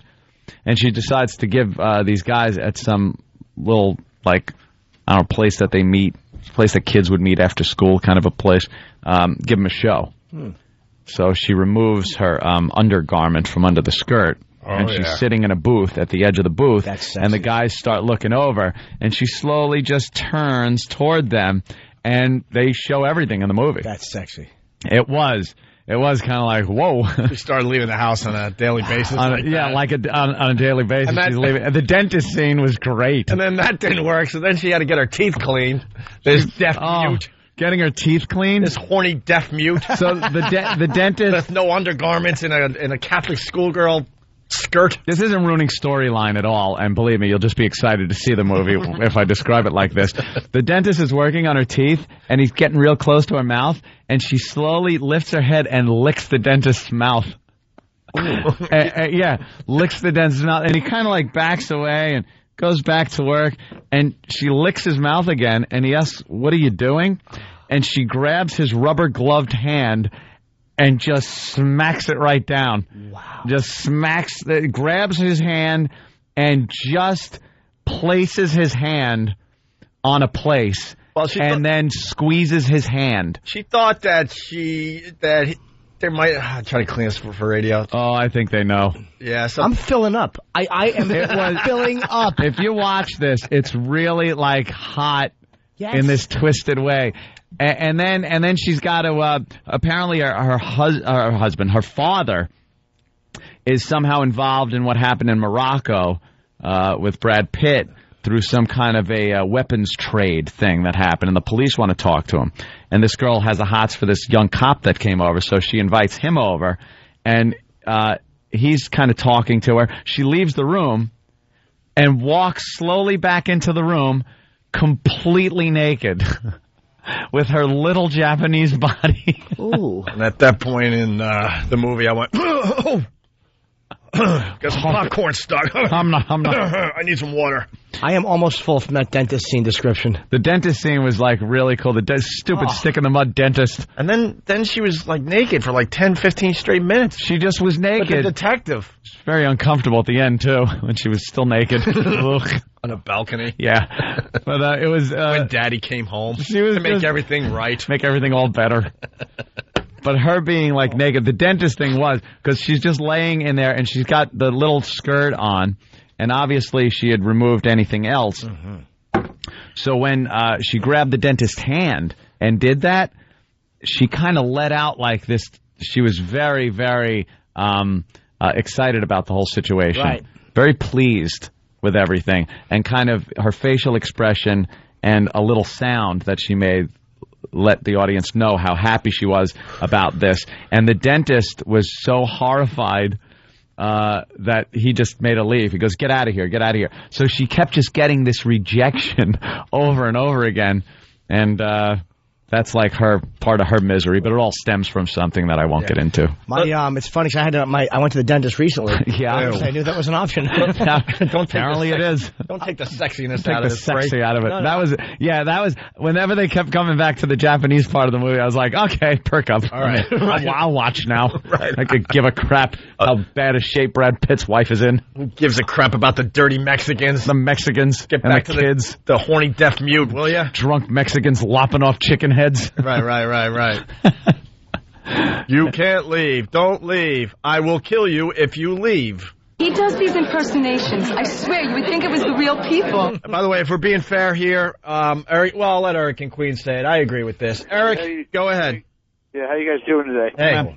Like, it's unbelievable. If you're going to talk about great Brad Pitt movies, you got to talk about Snatch, where you can't understand a word that's coming out of his mouth. Snatch is one of the most underrated movies ever made. That was a good movie. That movie has a cult following, but never got the respect it deserved. Yep. It is a great movie, but the point is that great Brad Pitt films where basically the entire, bet you anything in the script that just said mumble. But no one made him a great actor in that movie. It was, like you said, he mumbled through the whole movie.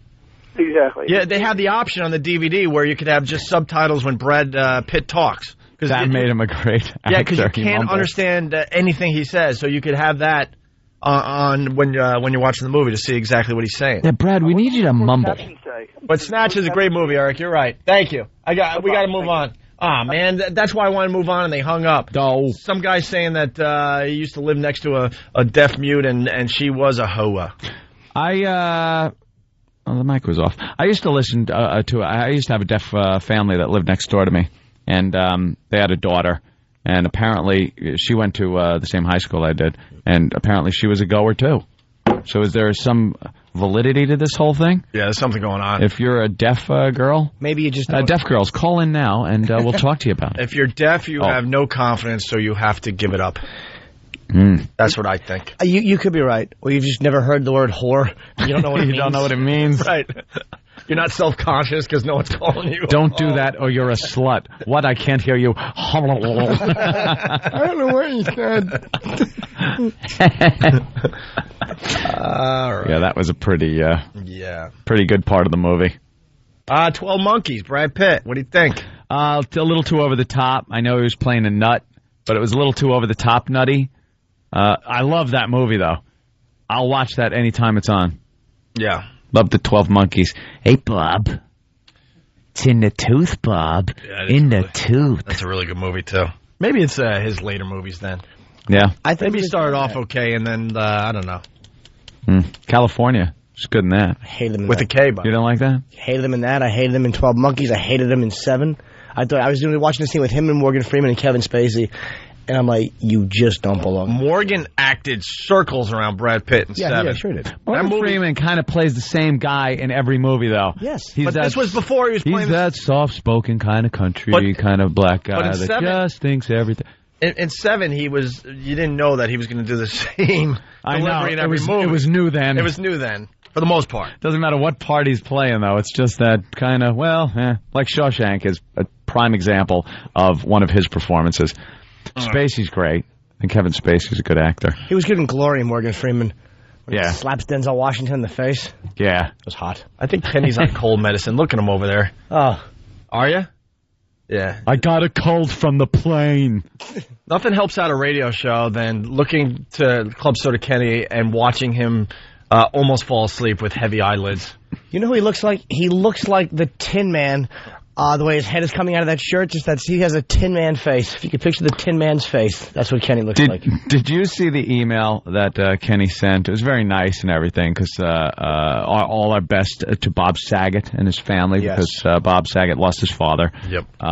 So we were going to send flowers, and Kenny, knowing about religious things, wrote an email. It's like, I'll just make a suggestion. I kind of, put this through. I got them a fruit basket because being Jewish, they'll be sitting shiva, and that will come in more handy. It's like your helpful hints from Heloise. Thank you, Martha Stewart. Did you put some peaches and plums in a nice basket of your dried hair clippings? I thought it would be more practical. More practical. Of course. I don't want to say that flowers are bad. That's what you need during funeral time, too, is the Grim Reaper sending you something. Oh, I know. Kenny. Ugh. Well, listen, I'm not falling asleep. I'm very enthralled because you guys are on a good roll today. Oh. Thank you, Kenny. Thanks. Why don't you go tell the bosses? I do have a cold, though. All right, Joe in Queens, what's up? Hey, let's talk about Brad Pitt. Yeah. You guys, it's a little early for you guys to be turning gay on the show. Well, not. Joe thinks Wow. we're obsessed with Brad Pitt. So we're talking about his rugged good looks, or maybe his physique. Is that what we're doing, Joe? Or is that what you think of every time Brad Pitt's mentioned? Because all we were talking about was his movies and his acting. So, Joe, what do you think about whenever you hear Brad Pitt? His ass, the abs, his washboard abs. What goes through your mind, Joe, that you have to call and say that we're obsessed with his looks and that we're gay? Go ahead, Joe. You're on. Let's.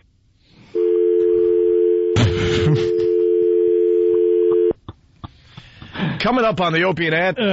No. Hey. Oh, I did it again! Paragraph 3, subsection 4. Did you read the bylaws? Not allowed. Let me know when it's time to go to break, 'cause I have a really good joke to take us out on. Well.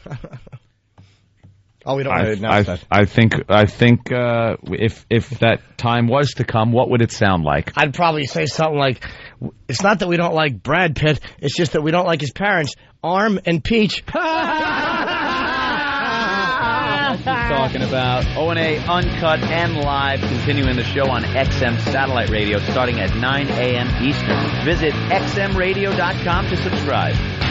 It's the Opie and Anthony Show. The Opie and Anthony virus. Get ready for another meltdown. Get ready for another meltdown. What now? Sweetie? You're listening to the Opie and Anthony Show.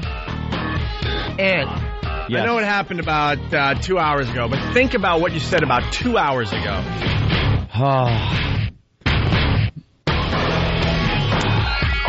Naked girl. We want a naked girl in the studio. Just to come in, not even be on mic. Not even be on mic. Just come in, remove all of her clothing. Everything. Down to not a stitch. And then take her clothes and put them back on. And I will hand her $100. That's it. That's all I want to do. Just to show that we can have a naked girl in this studio without any problem. She won't talk. We won't talk about her. Won't describe her body. Won't do anything. Just take the clothes off, put them back on, and leave with $100. This just in, a communique from Tom Chiusano. Tom, and I quote, "No nudity. Rule is company policy. His job is to enforce it." You 3, 2, 1. Why? Do you understand that is a part of being a guy and a part of what this type of radio is doing that? And through these, I'm trying to work this out diplomatically through what would they call baby steps, by just bringing a girl in and then having her leave without anything happening, just to kind of show that it's possible. Why can't company policy be challenged? Why can't it be talked about and discussed and maybe changed or reined back a little bit? Why is it zero tolerance? Nothing worse in this country than zero tolerance. Why? And I go back to a phone call that I received, talking about this and that about the radio show, and this person got very mad at me personally because he told us to go talk to the lawyers, and we didn't set up the meeting with the lawyers fast enough. And my thinking, stupid me, and of course, speaking for Anthony as well, I'm thinking, why would we talk to the lawyers knowing nothing will be accomplished? That is not going to solve the issues we have with doing radio on a commercial platform. So this person got really mad. He goes, I'll set up the meeting for you guys. And he set up the meeting for us, and nothing got accomplished. Except I guess we're allowed to use the word faggot every once in a while now. This is the tree falling in the forest thing. And if no one's there to hear it, doesn't make a sound. If a nude woman is in the studio and no one acknowledges it, did it go out over the radio? The answer is no. It didn't. If all of a sudden I just go, oh, I owe somebody $100. That's all the listeners hear. Right. What is... Let me just go like this. I'm going to turn around right now. All right. And go, oh, okay. Wow, look at that. Now, That's really don't nice. say a word. Oh, I'm sorry. Don't say anything. Okay. And I reach in my pocket.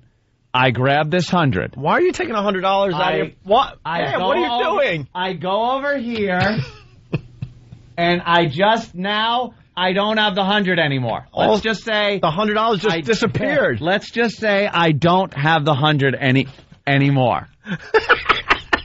Thank you.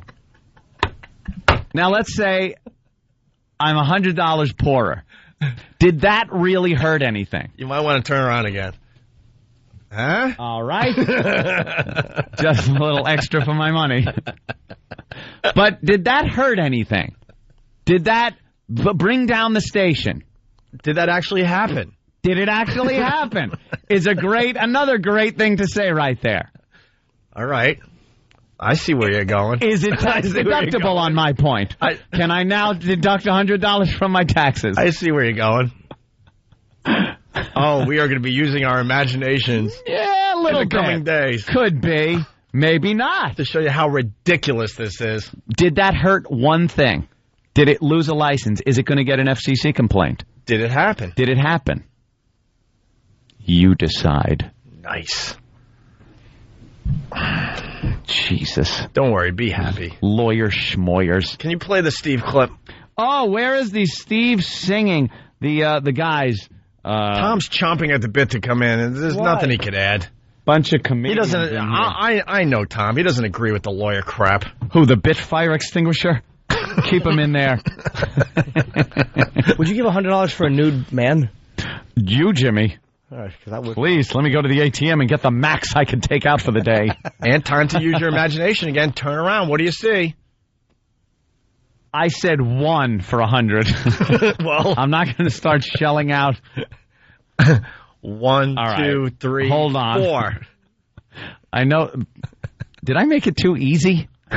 Is that what it is? I made it too simple? Yeah. Because I said all they have to do is come up, take their clothes off. Yeah. Do not have to get on mic. Don't have to give their name. But the one criteria is I don't want socks or anything. Just completely nude. Put their clothes back on and walk out $100 richer. Kenny, can you do some escorting? It's getting a little crowded in here. Yeah. There goes Kenny to do some escorting. Is he actually escorting? Is Kenny actually in the studio right now? I'm an escort. As I pointed. Was I pointing at just air? Who knows at this point? I do know that we're going to have an imaginary orgy on Thursday's show. You wait. I don't You do wait. full service. Featuring teens, by the way. Tell them thanks for coming down, but it's already been taken care of. Thank you, Kenny. Could you play the Steve clip, please? Yeah, but this was Steve. All the guys that work with us are a bunch of smartasses that just love to hang each other out to dry. Steve walked into the production studio. The mic is always on, and he sang a little song. Ba ba ba ba ba ba ba ba ba ba ba ba ba ba ba ba ba ba. Isn't that awful? What's he say at the end? He goes like, all right. Ba ba ba ba ba ba ba ba ba ba ba ba ba ba ba ba ba ba ba. No, all right. Well, Drew Boogie took that very simple clip. Once again, Anthony. Yep. Here it is.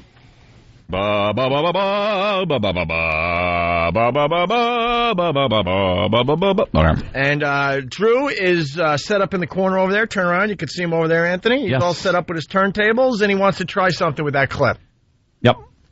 So, Drew, if you're ready, go ahead.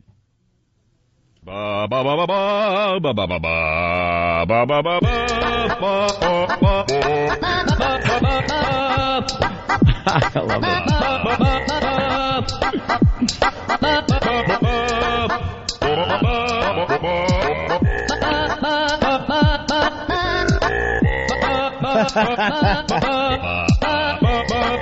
It's making me feel better.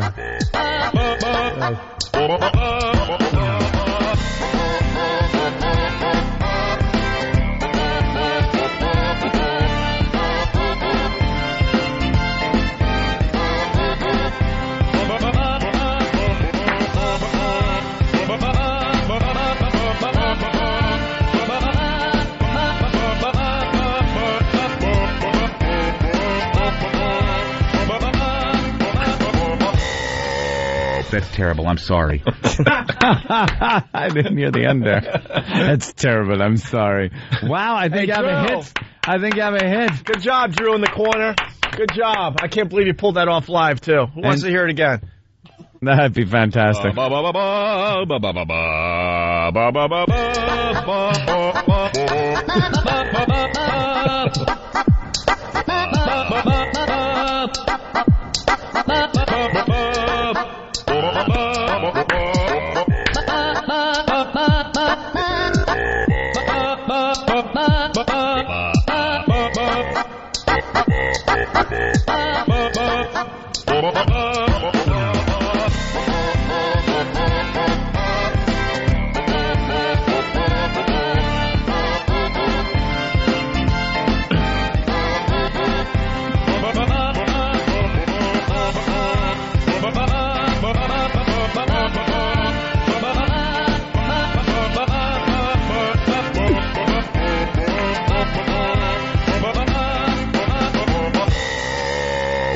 Sorry.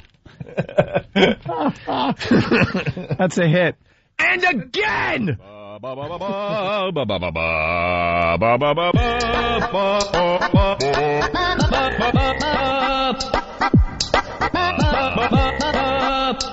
You will be happy!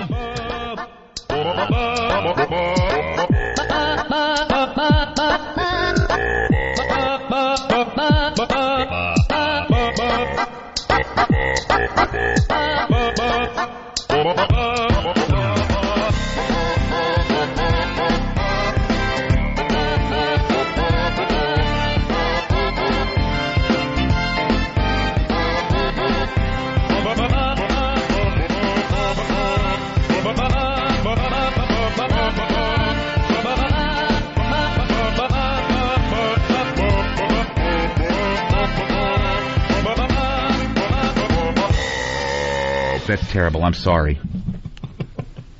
Again! Ah!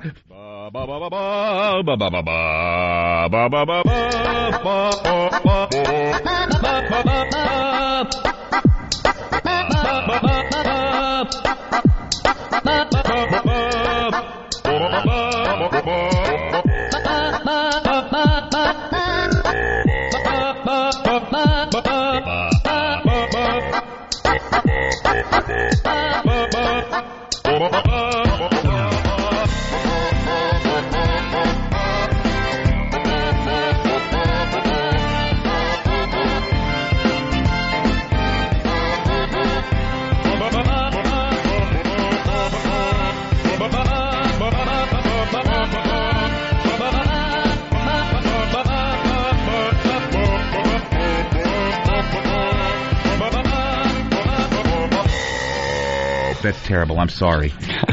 You know, I really wanted this. The Syrian president. I want to be happy. Okay, more time.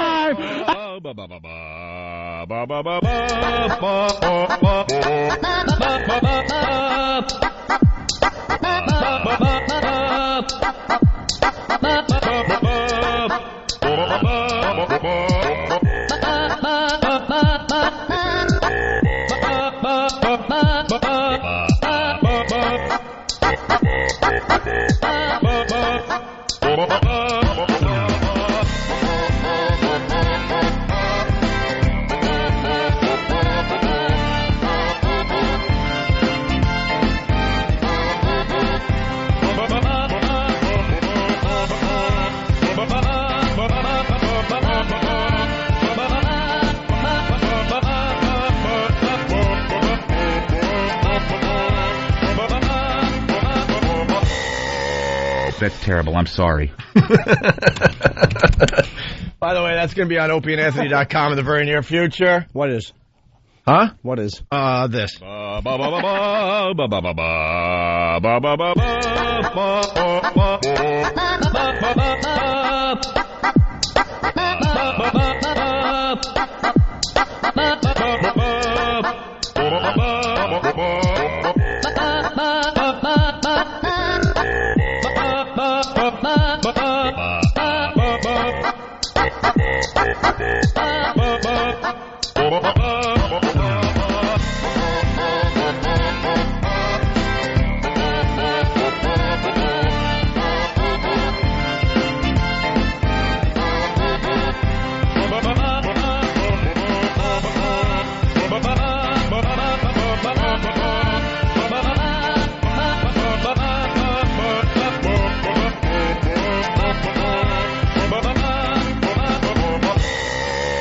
That's terrible. I'm sorry. Cute song. You're listening to The Future of Radio.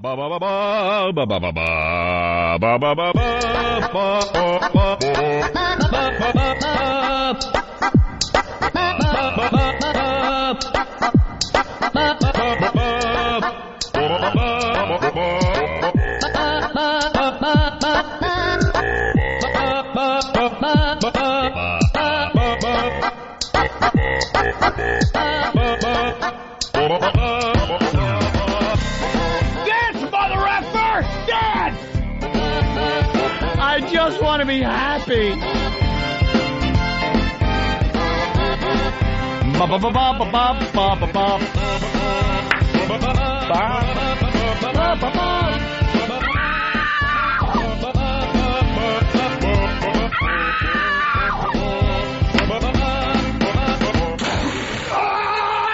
I'm sorry. That song was really great. It's the Opie and Anthony Show. The Opie and Anthony virus. Ba ba ba ba ba ba ba ba ba ba ba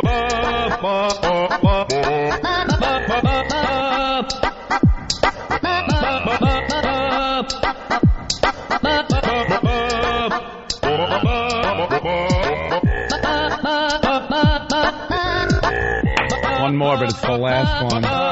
This is getting ridiculous. What, the song? No. Oh. There's another guest. Everybody! Jimmy, what about you?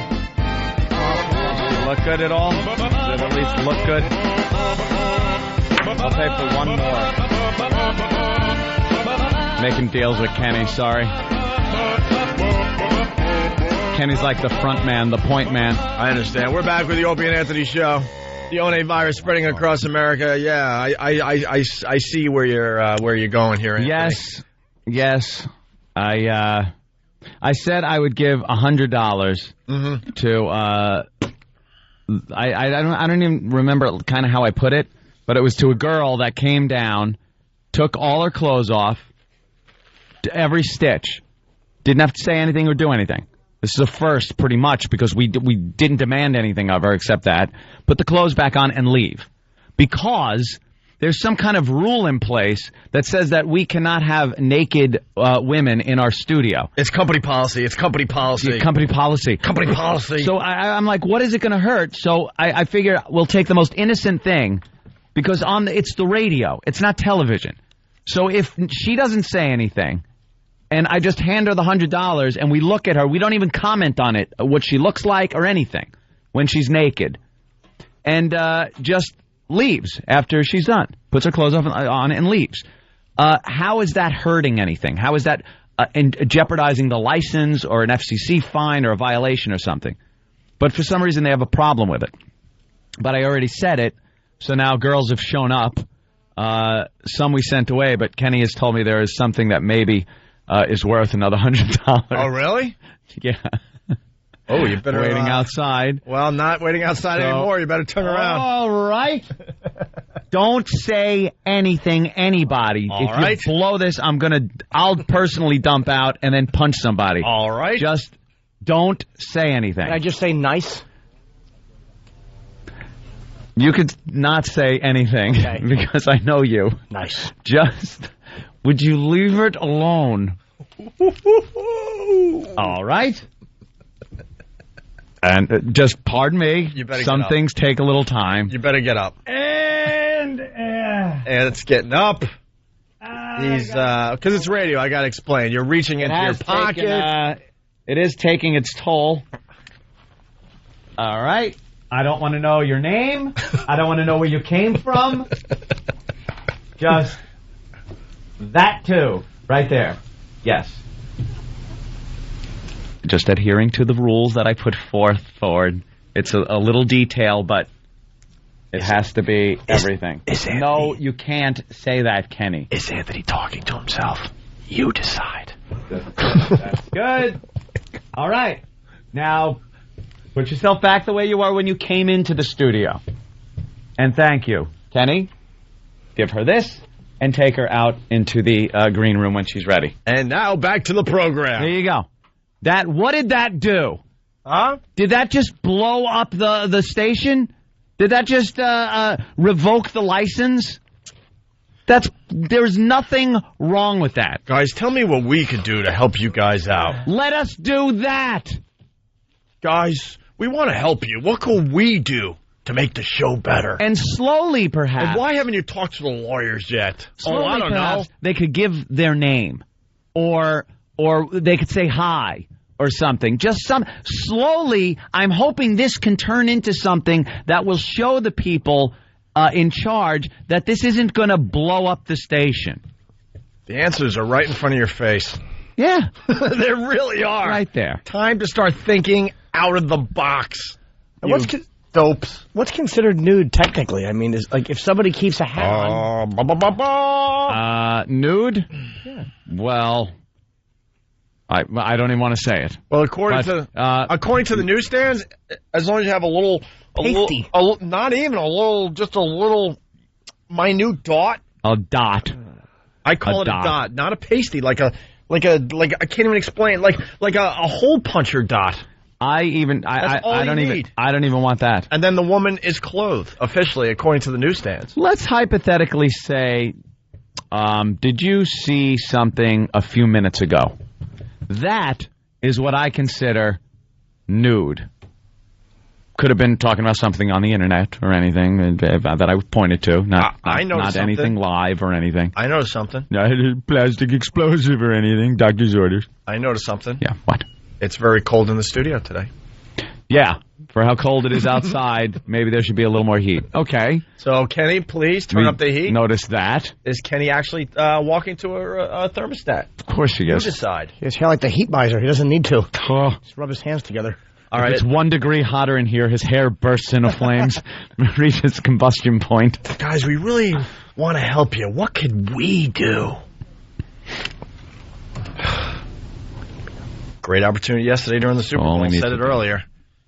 Oh, yes. Promoted the local news show here in New York. What about one lousy 15-second promo spot for the Opie and Anthony show? That would have been huge. What happened, Jimmy? You are really in a... I'm sorry. By the way, you're in my worst nightmare right now. Why? Oh, my God. This is one of the worst possible things that could happen. I was in the bathroom, and they have the wax set up for stupid. And it's a warm thing. Mm-hmm. And we've all touched candle wax before. Yep. So I'm sorry, I don't know your name? Nicole. I said Nicole. Candle wax is fun because when you're a kid and you have a candle burning, a big candle, and you dip the tip of your finger into the little pool of wax and let it dry, and you'd peel off like your fingerprint. Or you'd peel it off of your hand, and it would be gone once you peeled it off. Well, this is honey wax, so I touched it with my pinky. And it's a little warm, and I let it, and then I'm like rubbing it off of my finger, it's stuck to like 5 of my fingers. I didn't realize that this wax is different. It's not in any of the crooks. Oh, God. But I asked her I wanted to feel. I'd never been waxed, so I said put a little bit on my arm, but I didn't know they did it with a stick. Can I see the wax? They do it like a tongue depressor or something? Yeah, but it doesn't hurt. No, it doesn't hurt, but it's so it's sticky to the point where I hate sticky. Sticky drive me crazy. No. It's not that bad because you know it's wax. And if it gets in like the crook of your elbow where you bend it and then feel it's sticky in there, or any of the joints of your fingers, or the worst was behind the knee. Some idiot at some birthday party as a kid would always spill Coca-Cola on a chair. Oh, God, that's freaking me out. Opie's just grabbing it. It's all over his hand. It's all sticky. Oh, by the way, Roll your fist up, so you get it sticky like that, because I got it in here, too. No, this is what I do. Tap, tap, tap, tap, tap on the board. Tap, tap, tap, tap, tap, tap on the board. Every button. Tap, tap, tap, tap on the board with my waxy fingers. Oh. It's not going to... Listen. Oh. No. How sticky is that? It's bad, dude. It's I've never felt. Oh God, it's like gum. It's like chewing gum is on the tips of your fingers. And now is it in the joints? La la la. Push all the buttons on the board. La la la. You're not going to ingratiate yourself with the staff here by pressing the board buttons with your sticky fingers. Oh, God, is that a mess? Look at my... Dude, that's going to be there for... Yeah, that's good. Give him a dry paper towel. He gives him a dry paper towel. It's like he's been tar and feathered, you dolt. It's difference if it's wet or if it's dry. All right, listen, we got to get E-Rock waxed. Someone explain...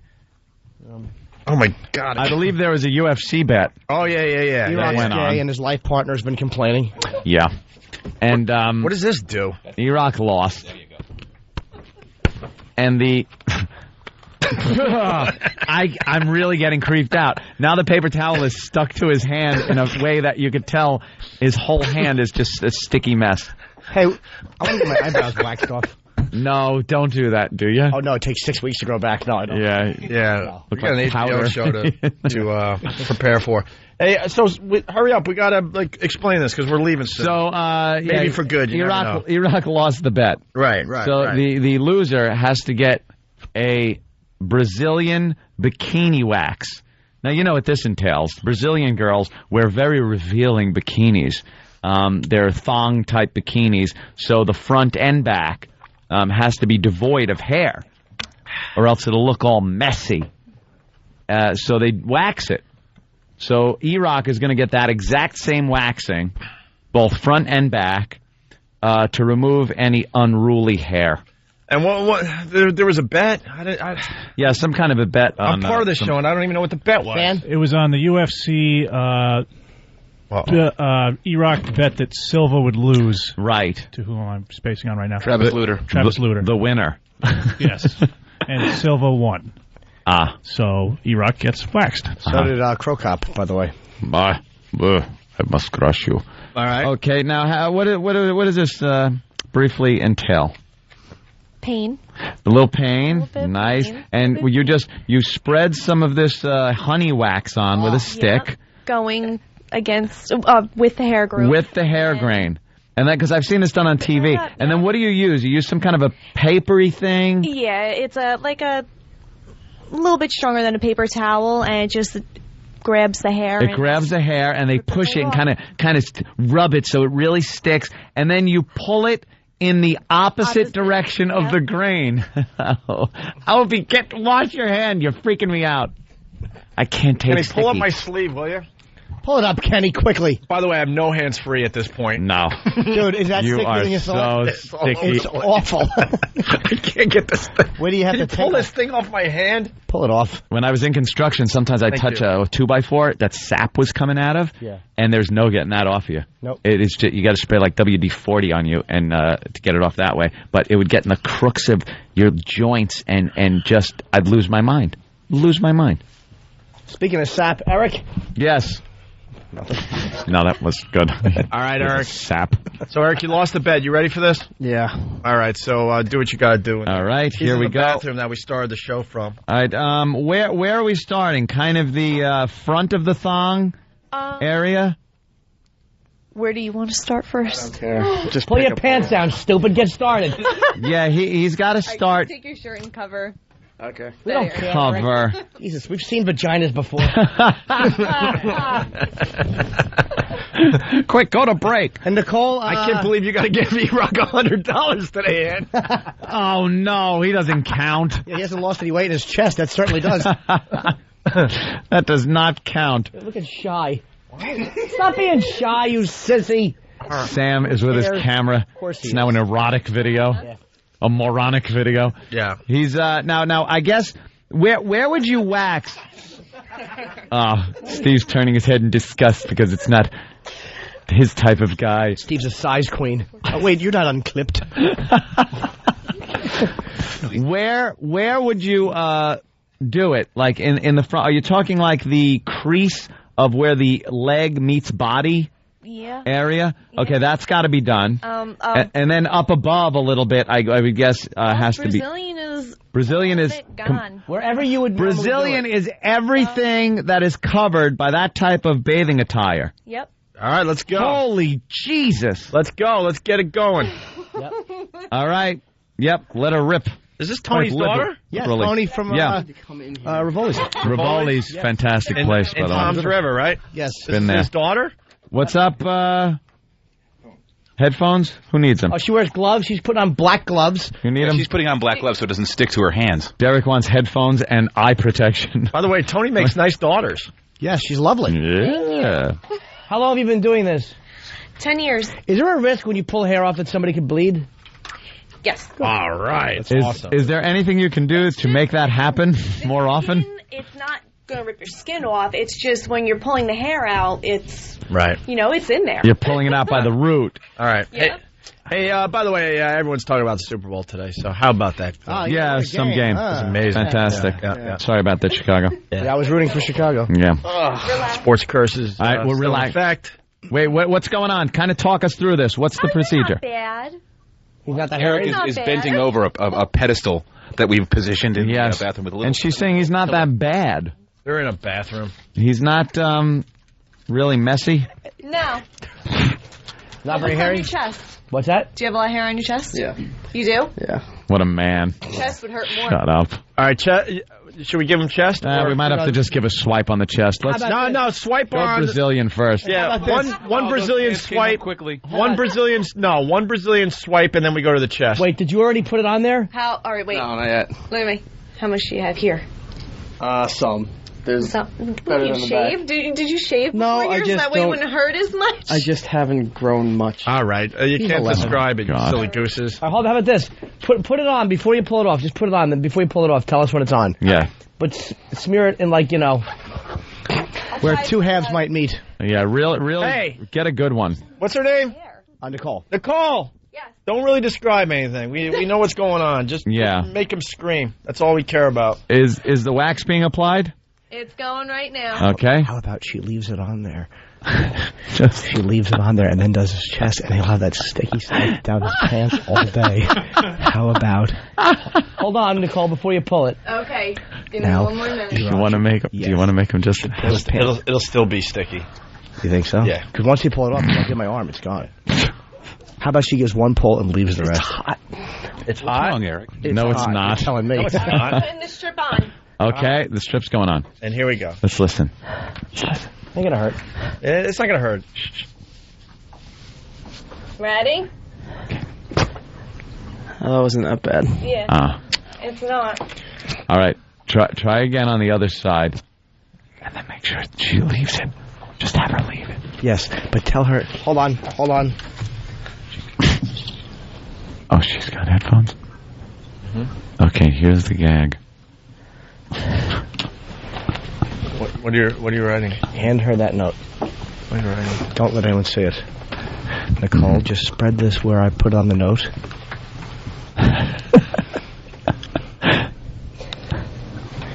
And once it's spread there, tell him to pull his trousers up, and you're going to do the chest. Good idea. It's awful. Get it. E-Rock, what's going on? She's applying the wax. All right, just say that. Yeah. Nicole, you know where to put it. Mm-hmm. Okay. All right. Is it there? It's there. Give it a second. Now, I think you should do the chest. Yeah, do the chest. E-Rock, do the chest. Do the chest. Yeah, so just leave it Yeah. right there. All right, pull Yeah. your pants up. Pull your pants up, E-Rock. Pull your pants up. Pull your pants up. Oh, crap, my shirt's stuck to my ass. Ow. Just pull your pants up, dummy. You gotta walk around like that all day. Oh, it's gonna be. Oh, it's horrible. Did you put it where I said to put it, Nicole? Yep. Okay, good. Very good. Wow. Right there. Oh, that's really I got a Okay. little extra for you too. Oh, you're beautiful. Okay. All right. right. Pants up. Yeah.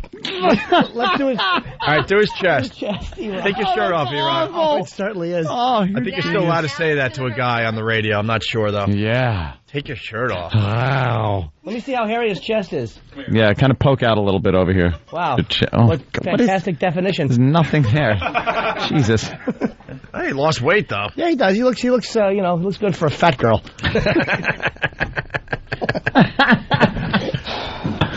All right. Trying to suck his gut in because she's pretty. Yeah, what are you doing, E-Rock? I'm sucking it in. We don't. Oh, he sat down. What are you, dumb? Oh, God. Why did you sit down? Oh, my God. Oh. You're better off sitting after a month in prison than you are after what she just did. Must have squished out like space food. Looking at Eric's body. It's glued together. All right, let's just. All right. It's got the hair and consistency of a marshmallow. Eric, he's now topless, and his chest and his belly button makes it look like his chest is whistling. Oh, the open belly button, the stupid nipple eyes. Big pink areolas he has. Makes me sick. There are babies crying right now. All right, Nicole is applying the wax. See, we really needed Bill to win this contest. He's the hairy mess. Yeah. E-Rock is unusually smooth. Unhairy-like. Oh, hey! Whoa! Wait a minute! Oh, he had a E-Rock. curse. E-Rock. You know what? Cursed. Al, you get that? To get that All out. right, listen, this is what happened. What do you say, Al? Bleeding. All right, listen. He's bleeding. Listen, Al did the right thing. He dumped out right at the time that she pulled off the strip. Yeah. E-Rock, you know what that means, right? What? We got to get one for the radio. You Yep. cursed. One for the radio, one for safety. One for safety because you cursed and no one heard the reaction, which was brilliant, by the way. Make it just as good as the first one. All right. No sympathy. E-Rock, you don't curse. You're good. She yanked that off and he screamed and cursed. It's red, too. His chest is red. Oh, it'll bleed. He'll get these little blotches of blood. All right, He's E-Rock. ready for a good tea. Hold on. Are we ready in there? Yeah. All right, this is for the radio. Here we go. Squish it on good. All right, squish on good. Here we go.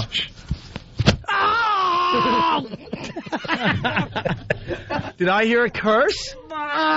He cursed again. I think I heard a curse. Idiot. Steve saying, yeah, Steve, a curse? He cursed. Why did Under you... his breath, I heard a curse. One more time. Why would you curse again? Someone on WCKG saying, yes, he cursed. How about Great. Nicole? Can you get it Wait a down minute, by how would the you- I'm going to get him to Dumped curse out. one more time for you guys. down by the pinkish area of his chest? All right, here we go. E-Rock. No cursing, No E-Rock. cursing, E-Rock. What's wrong with you? You know What how do to you say, Al? You know how to do radio. Well, There, no curse.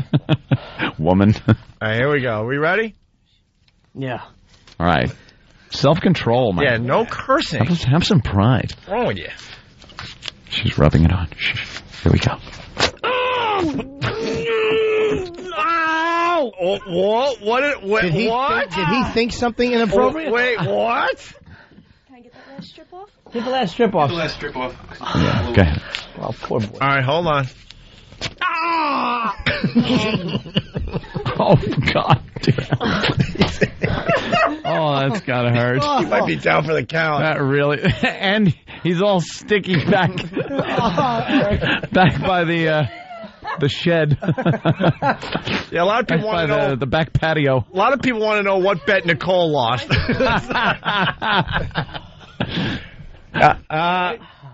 Well, she's got to finish the job, E-Rock. You can't, you got a lovely girlfriend. She doesn't want to see you like that. I might as well even it out. All right, even it out there, Nicole. Rivoli's, Tom's River, great place. The O&A Pest go there all the time. Go there. Got a little party coming up soon, the middle of this month. There you go. Going to go down there, stop off, and then continue the journey down to Atlantic City. How's the Italian food in that place? E-Rock? Yeah. Nicole, we ready to even it out here? Ready. All right, here we go. Don't curse, or we do another one.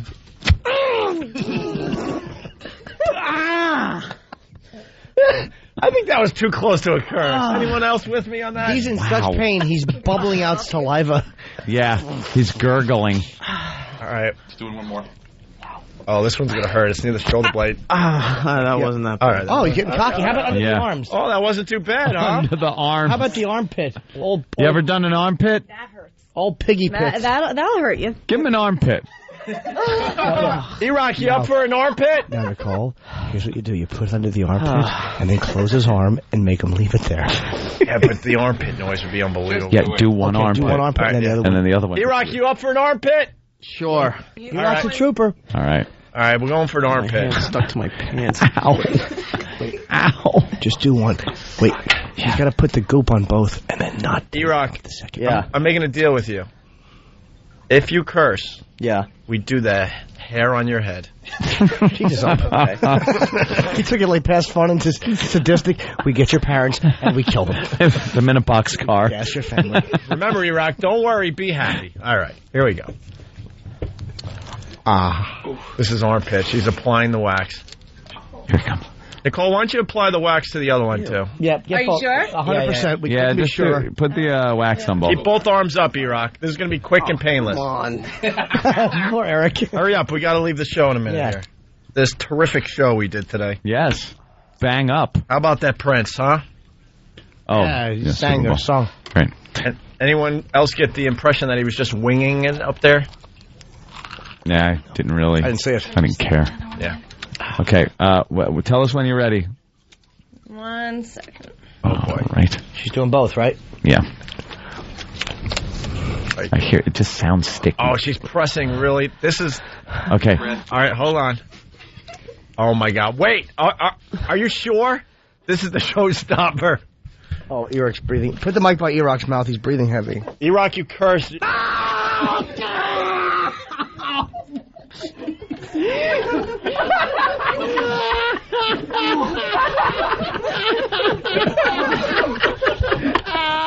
He fell off the toilet. He's crumpled in the toilet.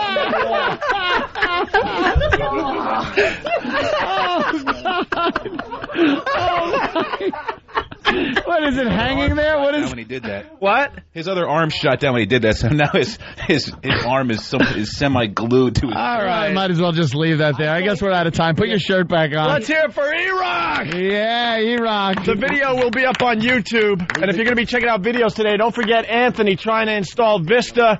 He installed it into his shredder, and the video is taking over the world today. It's on the front page of Break.com if you haven't checked it out yet. No. What? No. Oh, he's going to do the other one? Yes. Oh, hell yeah. I just kind of want to leave it there. Yeah, Leave it there. I know, but the This is noise going to hurt. We. Oh! Kind of got in the way. He's kicking things. All right, with that, we leave you with this today. E-Rock, you all right? Oh, yeah. He's crying. He is crying. He's got tears. no. He's got tears. E-Rock. All right, we'll get a full report tomorrow. Leave the rest on. Leave the rest on. God forbid we tease something for tomorrow's show, but we'll talk to E-Rock tomorrow about what just happened. We leave you with this today. We'll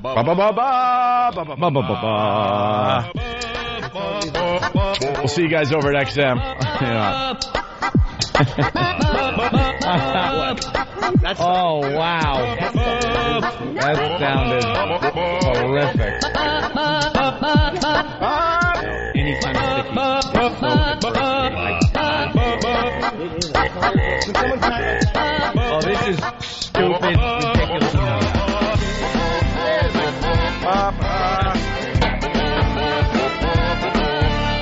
I think the bottle's stuck to your hand. I want to thank Rivoli from Tom's River. Thank you.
They are the most vile, despicable human beings in the country. Creeps, ankle-biter. Obviously, the strength is their ability to turn mistruth into something people would believe.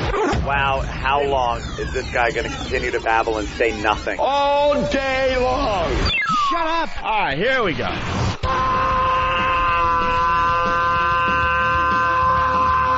Welcome to the Opie and Anthony Show. It's worse than I imagined. That's terrible. I'm sorry. We are a bunch of dopes. I think we're lewd. We're probably pushing 20 arrests because of this radio show. Out of touch cornballs. 3 retards. We have the effect of Tylenol PM.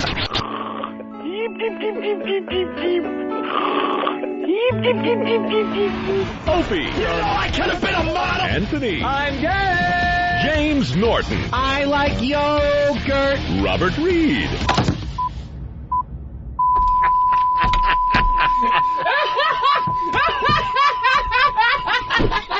But enough of this palaver.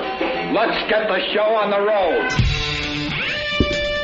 Second half of the show begins with me trying to put the headphones on. With one hand, because your other hand is still sticky from all the wax from that honey wax. We just left a mess over there in more ways than one. Good. Right about now, they're having a meeting in an office somewhere going, I think they're going crazy. I think they're going crazy. Where's E-Rock? The stupid ass cheeks stuck together. Oh, his ass. That's got to be where is one of the most horrible feelings. His ass cheeks are glued together. How you feeling, E-Rock? Sticky. You know, for the first time... my jacket with your ass hands? Your ass hand. For the first time... He kicks the chair away. It happened today. I actually felt sorry for E-Rock. When they took your arm hair off, your armpit hair off... Take a seat. No, that's all right. Now, what happened? She took a bunch of that honey wax, put it up your ass crack. Yeah. From where to where? From like the left cheek all the way down under. Under taint to your taint. Yeah, right about so there. It wiped over your asshole and everything. Just next to it. Just next to it. Okay, on the side. And then you made you pull your pants up, so you now have your ass cheeks welded together with this shit. And the boxers are forming to my ass as we speak. It's like crazy glue, dude. Let me tell you something. I came in here complaining about my hand. This is leading somewhere. My hand, because I was messing around with the wax to freak out Anthony because he hates sticky things. Look, look at it. I can't. It just drive you nuts. My fingers are like. But look at together. I know it's like pulling apart. It's grabbing and then like snapping apart. And Jimmy's got the same thing happening with his hand. Wait, open your arm. When Ope opens his hand, it looks like the type of graphics like in The Grudge. Like where they move all choppy, like a certain producer used to move.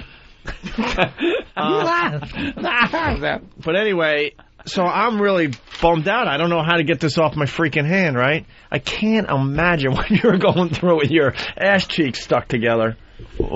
That and my left arm pretty much glued to the side. Oh, it's no. stuck and ruined a shirt. How bad? Have you ever felt worse pain than the armpit hair being ripped off? I think wow, he's got to think about it. The icy... Oh, the icy hot thing? Yeah. When you take a shit, it's going to be like a Play-Doh Fun Factory. It's going to like squeeze out in the shape of something around that. It's going to spray all over his legs and honey stuff. wax. It's going to have to try to find a way out. So it's going to be just so it's going to be squeezing out like his ball bag. It's going to run underneath like a conduit from his asshole, and it's going to come shooting out the front of his balls. His balls will lift up and shit will come out. Yeah. Hey, E-Rock, poor goof, could you do a couple jumping jacks? Oh, come on. Just watch your tits jiggle, sweetie. Yeah, nothing to do with the wax. We just want to see you do some. Go ahead. All right, here we go. This is a first. Shut up. The hair's kind of pulling a little. The arm's coming loose, but it's pulling hair, but the bottom is still staying closed. So it's like stretching skin that won't move. Your asshole is still stuck together. What is your chest was waxed? Is it bleeding at all? Did it get all... Oh my God! She didn't do that side. Oh, it's all red. She left like she left one tit hairy. Did she go home? She said, "You can take care of the rest," right? Took the stuff and left. Yeah, she was deeply use a razor. So, You got to get that off your hand with something. I don't know what to do. I had Kenny get lemon. Try some lemon, because that lemon will work. The acidity might. She said Neosporin is what takes all this off. Neosporin? And that and one of those loofah sponges.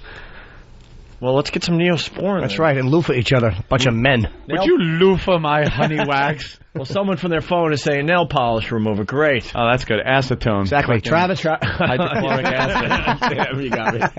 You're just a little too quick for me. All right, listen. Also got to cover something from Friday, a leftover from Friday. Yeah. Of course, went out with all the guys Friday. Went out to lunch. I was too sick to join you guys. I know. And there was one little orphan, one little person that took it so fucking personally that he wasn't personally invited. What I said was, here is exactly what I said. Paid staff is cordially invited to go out to lunch Friday after work. You didn't invite anyone personally. You just made I made a blanket statement. I'm not going to sit there and fucking... What is this? What is this? A school party in the 3rd grade? You're invited? You're invited? I said paid staff is cordially invited to go out and have lunch down at Rue. And I believe you said it on the air. Yeah. You might even be able to pull the tape. Yeah, it was just is everybody that's involved with the show except for the interns. They got to kind of earn their keep, and I'm not fucking buying them lunch or hanging out with them. Not even a financial thing as much as it is. Ugh. How many want to hang out with them? How many interns do we have? I don't even know. No one took them to lunch? Maybe one. Fuck them. How many do we have? 1 or 2, maybe. About 6. All right. Well, okay. All right. Good. I'm just curious. Good for them.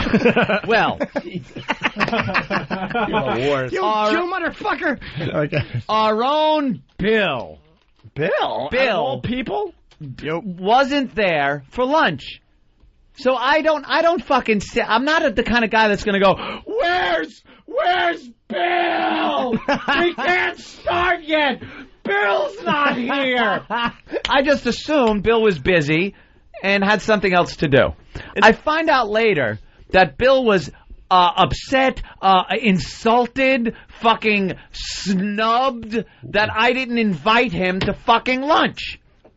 They made a to-do about it to the point that somebody brought it to my attention. It has nothing to do with you. It was just that... It had something to do with me because you made it seem like I didn't personally invite you. No. So what I did then was we all left in a gaggle here, got into the elevator and went to lunch, and you just stood there because you didn't get a personal invite? No, I just thought that... Well, first of all, I thought someone on the staff would just say, hey, we're going to lunch. I just see everyone leave. I'm like, oh, where'd everyone go? Everyone left because I said everyone will go to lunch. I didn't hear you. I'm sorry. That's my fault, Oh, my God. Oh, boy. Oh, Jesus Christ. So then I had to now feel guilty because Bill thought I was an asshole. I wouldn't expect you to. You don't feel guilty ever. I wouldn't expect you to invite me. It was just but I did. That's just it. I then got this feeling like you thought I was some kind of an asshole. No. Snubbing you. I thought it was. I would expect just the staff to say, hey, we're going to lunch. But everyone just left. Oh, now he's blaming you guys. Oh, Danny? Dude, Bill, fuck off. If we're all going to lunch, I just like Ant, I'm not looking around, seeing who's in the group walking over and being, oh, wait, guys, hold up. Let's not cross the street yet Bill's not here. I guarantee that no one even knows. Fuck you, blaming shit on Go fuck yourself. Fuck you, Stan. Because he's a fucking asshole. And then, I need help. No, fuck him. I needed help on Saturday for Patrice O'Neill because, there's 2 separate studios and I can't run back and forth from studio to studio. Right. So I had Bill asked me on Monday, oh, if you need help, I'll help you out. And I said, all right, that's cool.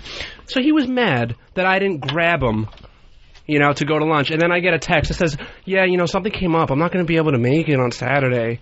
And then he tried playing it off later that it was just a joke. That was just me being wacky and goofy. But you just don't get my humor because I'm a genius. Oh shit! Oh, Bill, comment. Yeah, it was a joke. Bill I just wanted to piss you off because I knew and you freaked out. Congratulations, it worked. Stan wrote me a little note. He goes, maybe you guys can eat just the 2 of you. Stan, go fuck yourself. How about a candlelit table at the Parker? Get a room ready. I have nothing against you, Bill. I was then under this impression that you thought I was a dick for not inviting you. No, it's nothing with you. And I think you're a dick for purposely doing it when you knew I was going to be away. I did. Oh, good So move. Jimmy's not around. Fuck him. Because I would have eaten a lot. He eats too much. I order food, just throw it on the floor. I like. It wasn't even the food. I enjoy going out with a bunch of guys that like to drink at noon. It was like the second it hit noon, everyone's like beer and wine. But as soon as Danny Like and the Bill are drunks. going at it, did you see the rest of these fucking animals just run in and I rub their know. hands together? I know the jackals and hyenas gather around for some scraps. I just love it. So, go ahead. I'm saying, so Bill didn't help you out, Dan? No. Yeah. He eventually came in. The text I got from him after that first one says, "Oh, you know what? I'll just watch the UFC fight there." So yeah, he eventually did come in. Oh, he showed up. But I was always going to come in. If I break a promise, I'm going to tell you face to face. I wouldn't text it. Ooh. Oh. You wouldn't text it. Well, why do you have to start shit in the first place, Bill? I was irrationally mad for like a half hour, and then I went home and felt good. See, he was mad. You were mad. But not at you. You had to be mad at me because I was the guy that invited everybody. So if you weren't invited or felt you weren't invited, then you were mad at me. I don't know. I get irrational sometimes. Do you? Yeah. Well, Bill, you're saying that you were mad when you sent Danny that text. I would have been mad, too, if I felt snubbed. But at least if you were pissed off, you was telling him, fuck you, I'm not coming in Saturday. I just You're a fucking instigator. But, I mean, is that accurate, though? Because I would be mad. If my feelings get hurt, no man wants to say his feelings are hurt. Because it was more along the lines of, I knew Danny would freak out at the moment he saw that, and he did. So why take it out on me? I shouldn't have. Yeah, you got issues. Wow. What you missed is because I heard Danny over the phone on Eric, and he was like, "Fuck him, fuck that guy." I'm like, "Oh shit, Danny's real mad." So that's when I took back. I'm like, "Oh, fuck him." I'm fuck you, Bill. Ooh, you missed all the fun and shenanigans because E-Rock wound up getting a Post-it note put on his back that was there for the millennium. It was there. It just said "fat" with an arrow on it. It was genius. Simple, fat, and the waitress saw it every time she walked by. The waitress, like his back was facing the restaurant, so it's on his back, and she passed him by. So when they were leaving, when all of us were leaving, the waitress actually went up to Eric and said, "I'm sorry, I noticed it, but I didn't know what to do about it." And Eric still didn't know what was going on. He still had it on. He still had it on, so he's like, kind of looked at her like she was saying some strange cryptic thing and just walked out with "fat" and an arrow on it. Please tell me you ordered a sundae. A big, messy dessert.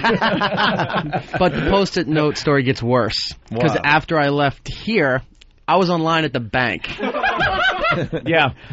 Oh, that thing and was on had the whole no time. idea until I was looking, the teller's doing something, I'm seeing myself in the black and white monitor that's on the back. And I see this little square, and now I'm turning my shirt around, and there had to have been at least 15 people right behind me online, and I had to see it in the monitor with a little Post-it note saying, "fat." Next time, get one that says, "I got a gun," when you know he's going to the bank.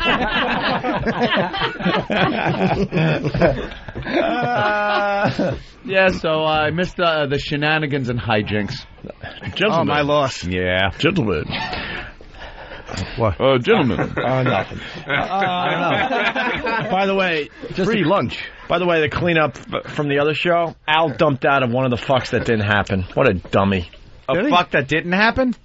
How many times you curse, E-Rock? I think twice, right? Twice. That was it. It was twice? Yes. Then I'm the Yeah. dummy. When was the second time? The second time was the second waxing. The Yeah, first you waxing sold he him. let out of like, fuck. Right. And the second one he went, fuck. Yeah. It was like a low fuck. He mumbled it after his... He did say twice. All right. Look at the pandas, how cute. I know. How great would a truck be backing over one of their little spines? By the way, panda guts. That blood would show up great on that white fur. One of the guys that walks with us, he said that the girl, after we got off the elevator, she was in tears. You made her cry? I didn't mean to. Good for you. Why? What'd you do? We were all getting on the elevator, and once we got on, the doors were ready to shut. No, Jimmy and I got on the elevator, and like Kenny, I guess, there was three of us. See, every day at around 9:10, this place is a long line for the elevators. But we were lucky that no one was in the lobby, so Jimmy, myself, and Kenny got on right away. Yep. And then we're like, well, obviously we got to wait for Ann. He's like 5 steps behind us. So we wait for you. We go, Ann, hurry up. And then a couple more guys come on from the show. I'm like, all right. And I'm like, push, close doors, close doors. Door closed. At the last second, a girl reaches her arm in and stops the elevator doors from closing. So I'm like, all right, whatever, it happens. So she gets on, right? And now the doors are ready to close again. And she sticks her arm out the elevator to open them again to let her one more person come on. At that point, I had it. I kicked the elevator. Yeah, you went like, damn it! And I kicked it as hard as I could. You didn't see I didn't know what that was about. I didn't realize it was somebody got in the elevator. I was facing because away the trying door to was fart. shutting. So right like, under the it was buttons. his fifth time shutting. Right under the buttons, I had it, and I kicked as hard as I can. I think I dented the elevator and said, damn it! Like, fuck! She was like all upset. She got like timid face. What happened? You want to go on the radio, or are you allowed to? No? Yes? Maybe so? No? He says that she was pretty upset. But I was just frustrated at that point. I thought it was a bit. No, it was It was a then real I'm thinking, no, Jimmy does bits on the elevator. Other guys will do a bit on the elevator.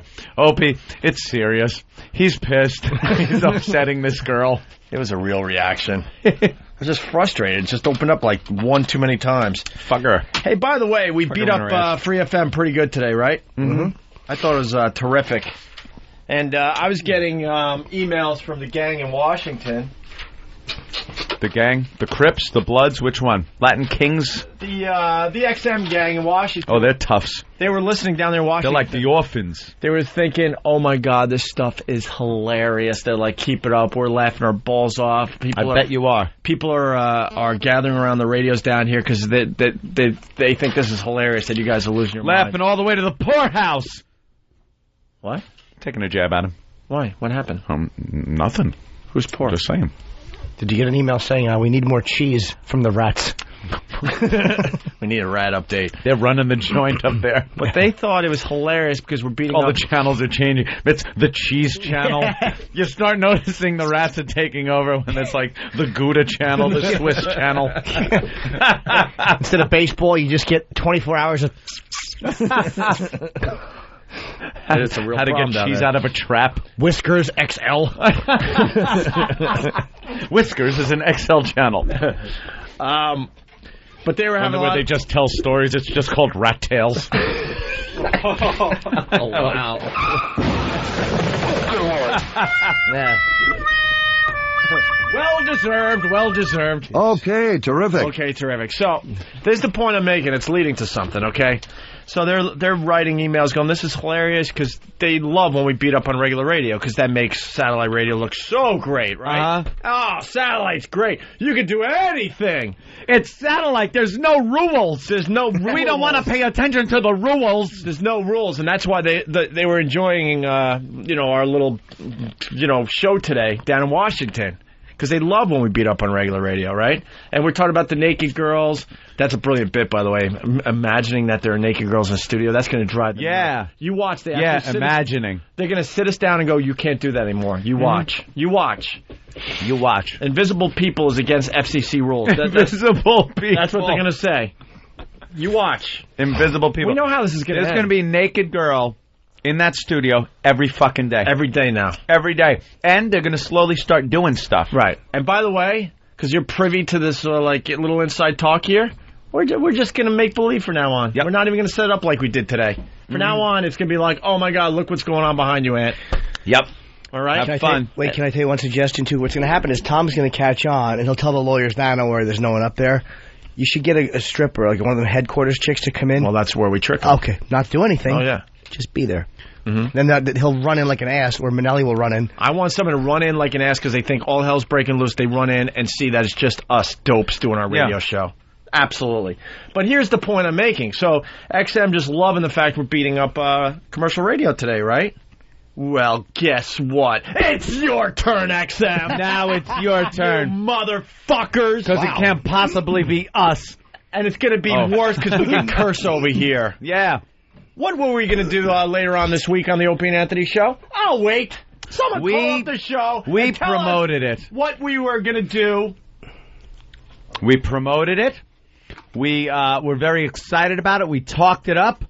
We had everything arranged, in line, organized, ready to go. This was going to be a bit that was going to be fun, exciting, a little titillating, creative, involved the staff. It had all the features, Opie. Oh, yeah, it did. All the features. And we promoted it like crazy. See, they were laughing. Oh, they're laughing and laughing and laughing down there in Washington. Laughing and laughing. Oh, just laughing. Well, you guys are just as bad. What was the bit? Here's the promo of the bit. Ba ba ba ba ba ba ba ba ba ba ba ba ba ba ba ba. The Opie and Anthony Show is always looking to stretch the limits of human endurance. So from deep within the womb of O&A Labs comes So Your Pussy's Got Talent. The Opie and Anthony Show is going to stretch, stuff, and maybe even staple a lucky vagina. How far can one pussy go? Eric, run! Run, you pussy! Find out soon on the Opie and Anthony Show. Guess what? We will not be finding out soon because they said no to So Your Pussy's Got Talent down there in Washington. The whole, They said no. The whole gist of this was a girl comes in. She's already set up and arranged. Porn star chick or whatever. She has a vagina. Yeah. Strangely enough. And the staff then comes up with creative things to do with her vagina. One of which was some kind of ink thing and do vagina ink blots and then try to interpret them. Another one, my favorite, Danny's, the Goldberg. Rube Goldberg? Yeah, the Rube Goldberg machine, where a marble drops and hits a teeter-totter that pulls a string and does dominoes. And then a little rubber finger at the end of the whole thing goes forward into her pussy. Yeah. Just a knuckle deep. And then I remember Louis C.K. amended that and said that she should just be in the middle of it. She shouldn't even be the end. Yeah, shouldn't even be the end. Just part of the contraption. Pokes her pussy and her head hits something which keeps it going. They were going to do I'm looking at the ideas now, a Diet Coke and Mentos vagina fountain. Now, even if they didn't want to do that because of something, fine. But something like the Wii remote, where you take a remote from a Wii game and she puts it in her pussy and has to play tennis with somebody else. Ooh. That's fantastic. Looking great. Warm water, like a douche, and food coloring. That's totally harmless. You put it in her vagina with an egg and try to color it like an Easter egg. Use her as a vagina Easter egg coloring machine. You can color and rot the egg at the same time. Well, I like the paper vagina football myself. Yeah, goalpost is inserted into the vagina. Paint the yard markers on her stomach and chest, and you play paper football. And then you got to, score over her vagina. Fill it with water and see how long the goldfish stays alive inside. Well, okay. I'm just moving on to other ideas here. Dip it in a dish of soap and have it blow bubbles. That's cool. See if she can't get like a little film of soap over the opening and then blow a queef out and blow bubbles with it. That'd be great. But the XM lawyers, the same people that were laughing and laughing, thinking we were so funny beating up on regular radio today, said no to So Your Vagina or So Your Pussy Has Talent. Why? Exactly. Why? Exactly. No answer. No answer. No answer. Let's do it anyway. Last I looked, That's what I said. Last I looked, there's no rules on satellite radio. I say do it anyway. What's the problem? Exactly. They're all. You know what their problem was? They're nervous about the water drinking dead woman incident. Oh, fuck them. What is a vagina holding a fucking controller? There's nothing going into this woman's vagina that is going to hurt her. Yeah. That she hasn't had up there already. That it's not nothing even as big as a cock is going in there. A Wii controller, a fucking Blackmagic marker. Fucking Blackmagic marker. Felt tip pen. Fucking Blackmagic marker. Favorite line. So they're just as fucked up over Get here. the shot! Let's do it anyway. They're just as fucked up over here.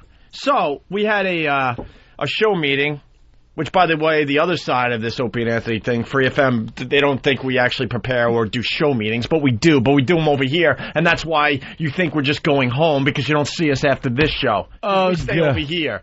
How many times do we have to go back and forth between studios? We do meet after the show, over here, not over there. Right. You had best unfuck yourself or I will unscrew your head and shut down your neck. Right. So, Fuck yourself. So we go, Steve, get in here. the executive producer of the Opie and Anthony show. Right. And we got Steve in here, and we said, call the lawyer. Call right now, him. While we're doing our little post-show meeting. Oh, we got the audio of Ant and I losing our minds as Steve's talking to the lawyer. Because, as you know, the mics are usually on in here, even when meetings are going on. Yep. Unless we decide we want them off. Yep. Yep. This is no bit. This is actual We told audio. I didn't even realize. I thought, like, people thought we could pull it from Pal Talk. And it's like, wow, was that being recorded or anything? It's like, no. Oh, fuck, wait, it was. And then we realized we could pull the tape of it. Yeah. But this is what was going on behind the scenes when we were having a meeting. So it's a post-show meeting. The whole gang's in here, and we're going over, getting kind of excited about So Your Pussy's Got Talent. Yeah. I don't know if it's on the tape, but then Steve tells us, guess what, we can't do that anymore. And we get the lawyer on the phone. Steve's on his little cell phone. You can't hear the lawyer, but you have Steve trying to reason with the lawyer, and Ant and I, especially Ant, losing his mind behind the scenes. Here you go. Lawyers attempt to squash So Your Pussy's Got Talent. Is that pussy contest? Is that completely off the table, or are there just certain things where they don't? We want to know why. Okay. Why? I want to know why. I can't hear this. Goldfish. Can we put him on speaker? Is he a new lawyer? They're not putting goldfish. So it's totally about. All right. It could be changed. Can we change the activities involved, or is it just the fact that we want to do it to a woman's vagina? It would amount to no more than something being placed in a vagina that is no more harmful than a dildo. This is what we have to deal with. I'm so glad we have this. This is what you have to deal with if you want to do radio in the year 2007. I don't give a shit if it's on regular radio or satellite radio. Yeah, this is us in meeting mode. This is the shit we got to deal with. How we have to present ourselves like fucking children. And as the weeks and months go by, they take a little more away from you, a little more away from you. In general, XM has been pretty good, but this one is like, what are you guys doing? Don't start going down this road. No brainer. The goldfish you can understand because they might say, well, there's an animal thing. Like there might be a reason. There's a few of them. But the rest of it, it's like, what the fuck's the problem? If there's anything dangerous, then I'm fine by saying we'll move on, go for something else. If it just entails her putting something up her pussy, I see no problem with it. But I'm glad the lawyers you brought that up, because then this next track, what's wrong with douche and food coloring? Yeah, okay. We want to know what we can do. What about douche and food coloring? Douche and food coloring would be a liquid of certain color that isn't a chemical that's harmful. How's that? Fuck. Why don't we just get an EMT? Slingshot in the pussy. We've had EMTs up here before. Anything. The wee thing is so fucking harmless. It's playing a game. She'd have something up. Wax is hot wax on the entire nether region. People do that. It's legal. Fuck, they do it everywhere. People pay to have it done. Yeah, we're doing it at CBS, so that's cool. Yeah. Fuck you. We're doing it at CBS. More of our frustration. Yeah, I got a little angry. I say you do it anyway. We're just warming up. It gets really good here. Steve, what could we do to this girl's twat? A committee makes these decisions. Obviously, a merger. Yeah, this just dumbfounded me. Here we go. This is where I really get pissed because we want to talk to the individual responsible for telling us we can't do this, and here's the answer we get. Mm-hmm. Yeah, I know. God damn it! What can we do to this girl's twat that I have a problem with? Pass the buck. Right. Who's the guy? Who's the guy making? Who's the guy that says yes or no? What's his name? It's a committee. A committee. Fuck out of here. All right, forget it. George Glass. I mean, is it really George Glass to do things to a naked girl that's got them upset? I mean, they had to give you some indication as to what. When's the merger happening? Yeah, when's the fucking merger with Sirius? Because obviously we can't do shit because there's going to be a merger. Keep everything safe and on the QT. It's satellite radio, for God's sake. You guys are way too paranoid. We're paranoid. Paranoid? We're paranoid that we can't do bits. We're paranoid that we can't do bits. Don't do them, but don't be paranoid that you can't. I think someone else is paranoid. Holy fuck. We're not going to have some woman drink water till she drops dead. Go screw. We have a woman with a fucking pussy that believe me, she's put worse in it than we can dream up. Go have sex in a church. Fucker. Still there? All right. Steve's trying to talk to him. We're just cursing at him. No, why? 'Cause at this point, we have FU money, so it doesn't matter. You do? Well, trust me, the next one's never have enough. Trust me, the next one's going to be a doozy. You don't have a mortgage yet. Yeah, I don't have Me and FU Jimmy money. do. You better give me a mortgage soon. You're going to rent forever. That's right. And then we asked for ELO. Yeah. Tell Eric Logan we're fucking pissed. If he still works there. Who the fuck knows? Tell Mel Karmazin we're pissed. The new owner. Cocksucker. So, can you get back to me at least today? And let me know, like, what the issue is and what we can do. We've had naked women up here doing each other with dildos. It's satellite. No, but I mean, what about a big dildo? We've done that before. Yeah. How about a girl with a penis? Ooh, it's so unnatural. I mean, we've had girls stick. Maybe if we were doing stuff with some guy's hairy ass, you guys would understand. Yeah, there you go. Well, that one got approved. Two men fucking each other. Approved. Sounds fine. But it's hot. It's hot. What was the reason they were giving us to this stuff? No reason. No reason. That's just it. It's a committee, so you can't even call out one guy. There's no accountability here. There's no.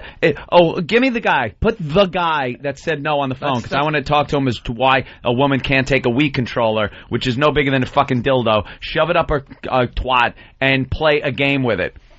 It's a committee.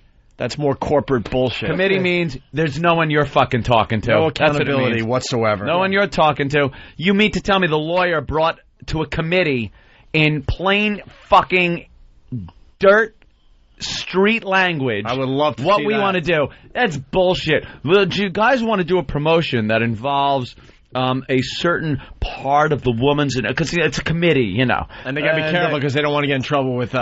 No, that can't be done. None of that. Whatever it is. I don't know what it is, but no. Where's ELO? Where is ELO? ELO's the mysterious thing, Eric Logan.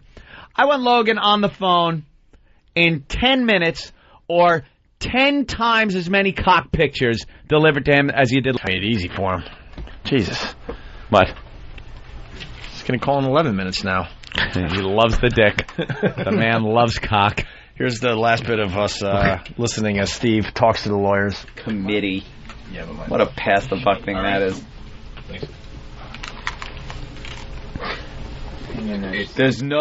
There's no guy. All right, who's the guy that says no? Put him on the phone. We'll talk to him. Oh, it's a committee. That's the easiest way to fucking just blow it off. It's a group of people. It's a group of people that decides. It's the whole we for we thing has them all fucking paranoid. Oh, too bad. What? Of somebody getting hurt, of there being prosecuted, of there being some kind of freaking lawsuit involved. It's not gonna die. She's putting a fucking something smaller than what she usually has up her pussy. It's a porn star, right? Yeah. She's fucking been fucked by like jackhammers, and they're worried about a fucking magic marker, felt-tip pen, fucking black magic marker. I've watched Pulp Fiction about 80 times this week. Sorry, people. I keep using that every time magic marker comes up. I even did it at home. Yeah. So that's what we're up against. Yeah. It's happening at both places.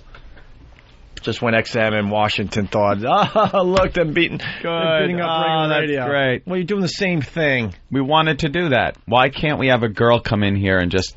Like the ink blot thing is so... What are you, afraid of ink? All right, we'll use something... Vegetable dye. Is that okay? What's wrong with a girl coming in, putting some kind of vegetable dye on her pussy lips, squatting on a piece of paper, and us giggling about what it fucking looks like and passing it around saying it looks like, two fucking people fucking each other. Well, how about that water-soluble paint that little children use, hand paint, that little kids use? Yeah, that you can eat. Yeah. And then Jimmy can eat it. That's right. I say you do it anyway. That's my opinion. What are they going to do?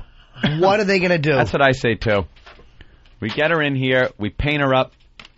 Throw her on some paper. We bring in a Wii. We have her play some video games with it. That's right. I know what we need. Ba ba ba ba ba ba ba ba ba ba ba ba ba ba ba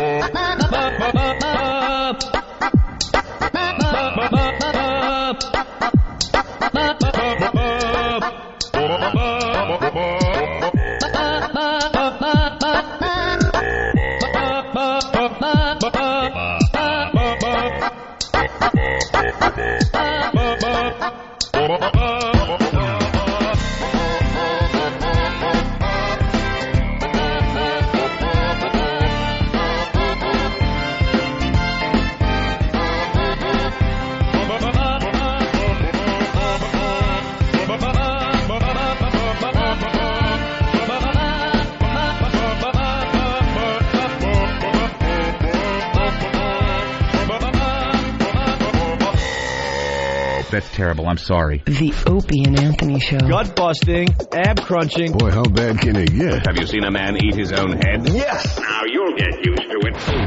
Anthony spent $300 on fags. Ass clown. Anthony. This is the freakiest show I've ever been party to. It should be illegal. The Opie and Anthony Show. You guys suck! All that talk is crazy.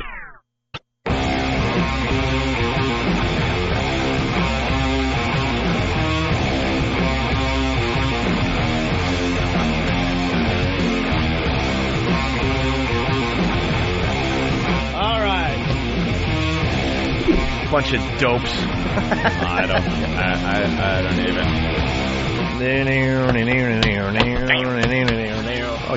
I need the "Don't Worry, Be Happy" to Steve version on my little thing. Hey, do we have the Tyra clip on here yet? No, that one.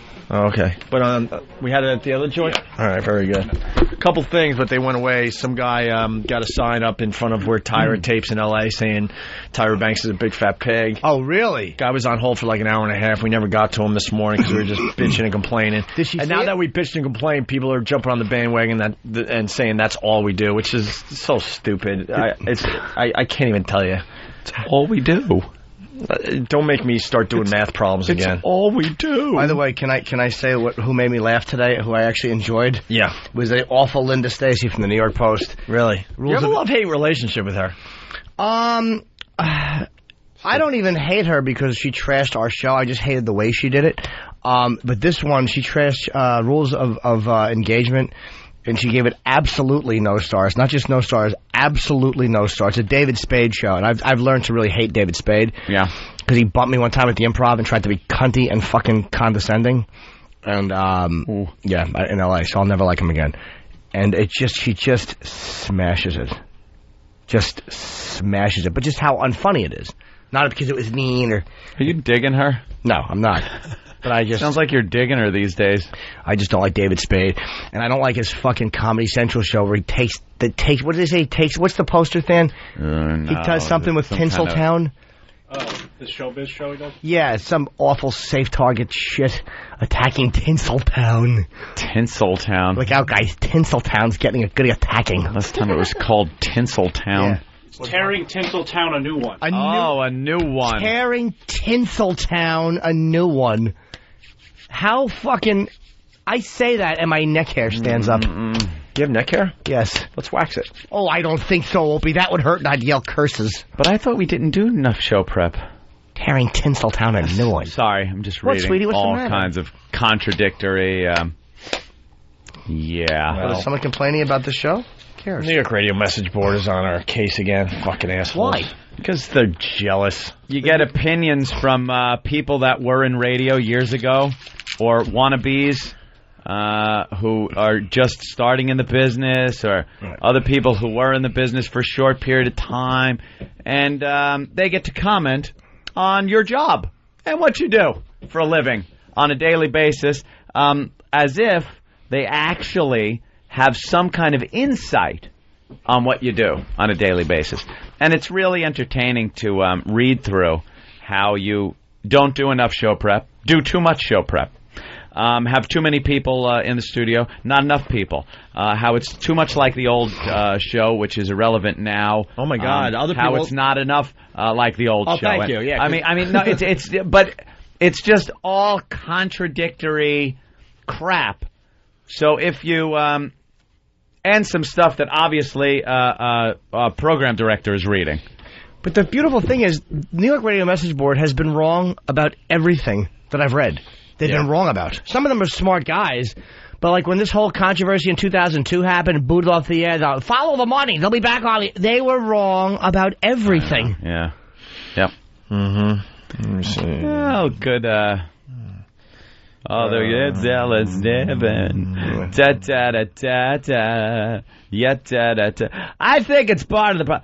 in fact, that the fact that they are on XM and Free FM is a small part of why their numbers are low, in my opinion. Well, that doesn't explain a place like maybe Buffalo, where we're doing very well in.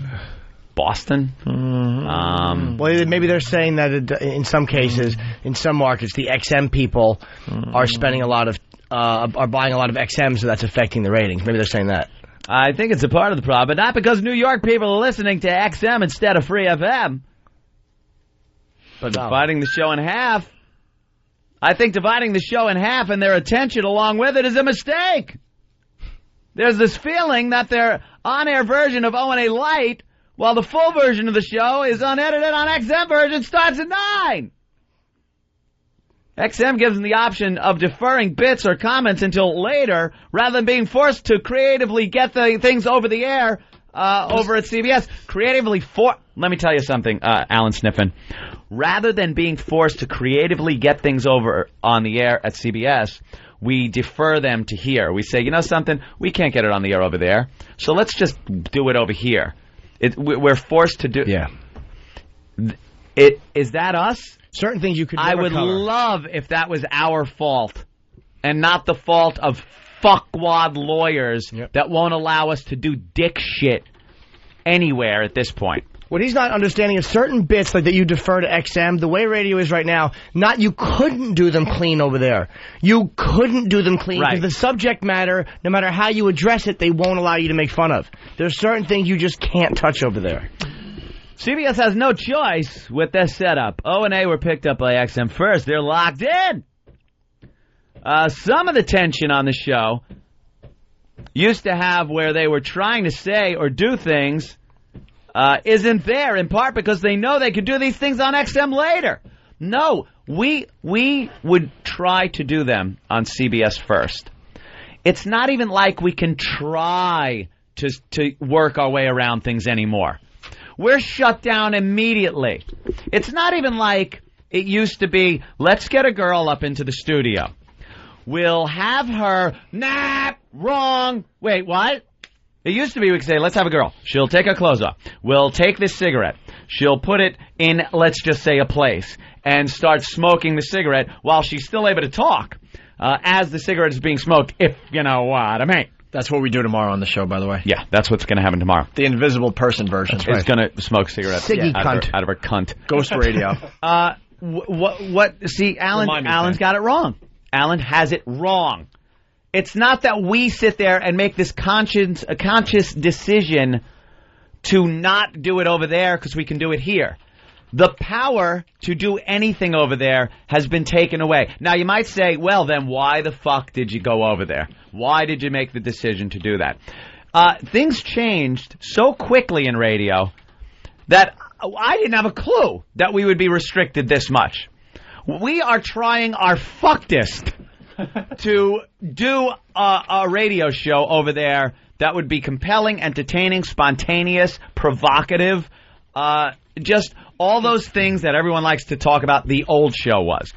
I listened to some of the old NEW tapes here on XM. We play them in Best Of. We're playing a lot of them, especially in the 11 o'clock hour. And I say, when did we do this on XM? Because there's no fucking way this went out over the regular airwaves, when indeed it did go out over the regular airwaves. They have locked down 20-fold to what the FCC says isn't allowed. The company then took it 20 times past that to not allow you to do shit. That's what happened, Alan Sniffen of the New York Radio Message Board. That's what happened. I mean, fucking Mike Siciliano and Phil and Harvey and Rob and Harvey and Rob and Harvey and Rob going back and forth arguing a point. All right, well, one of the pests needs to send the audio of this to Alan Sniffen.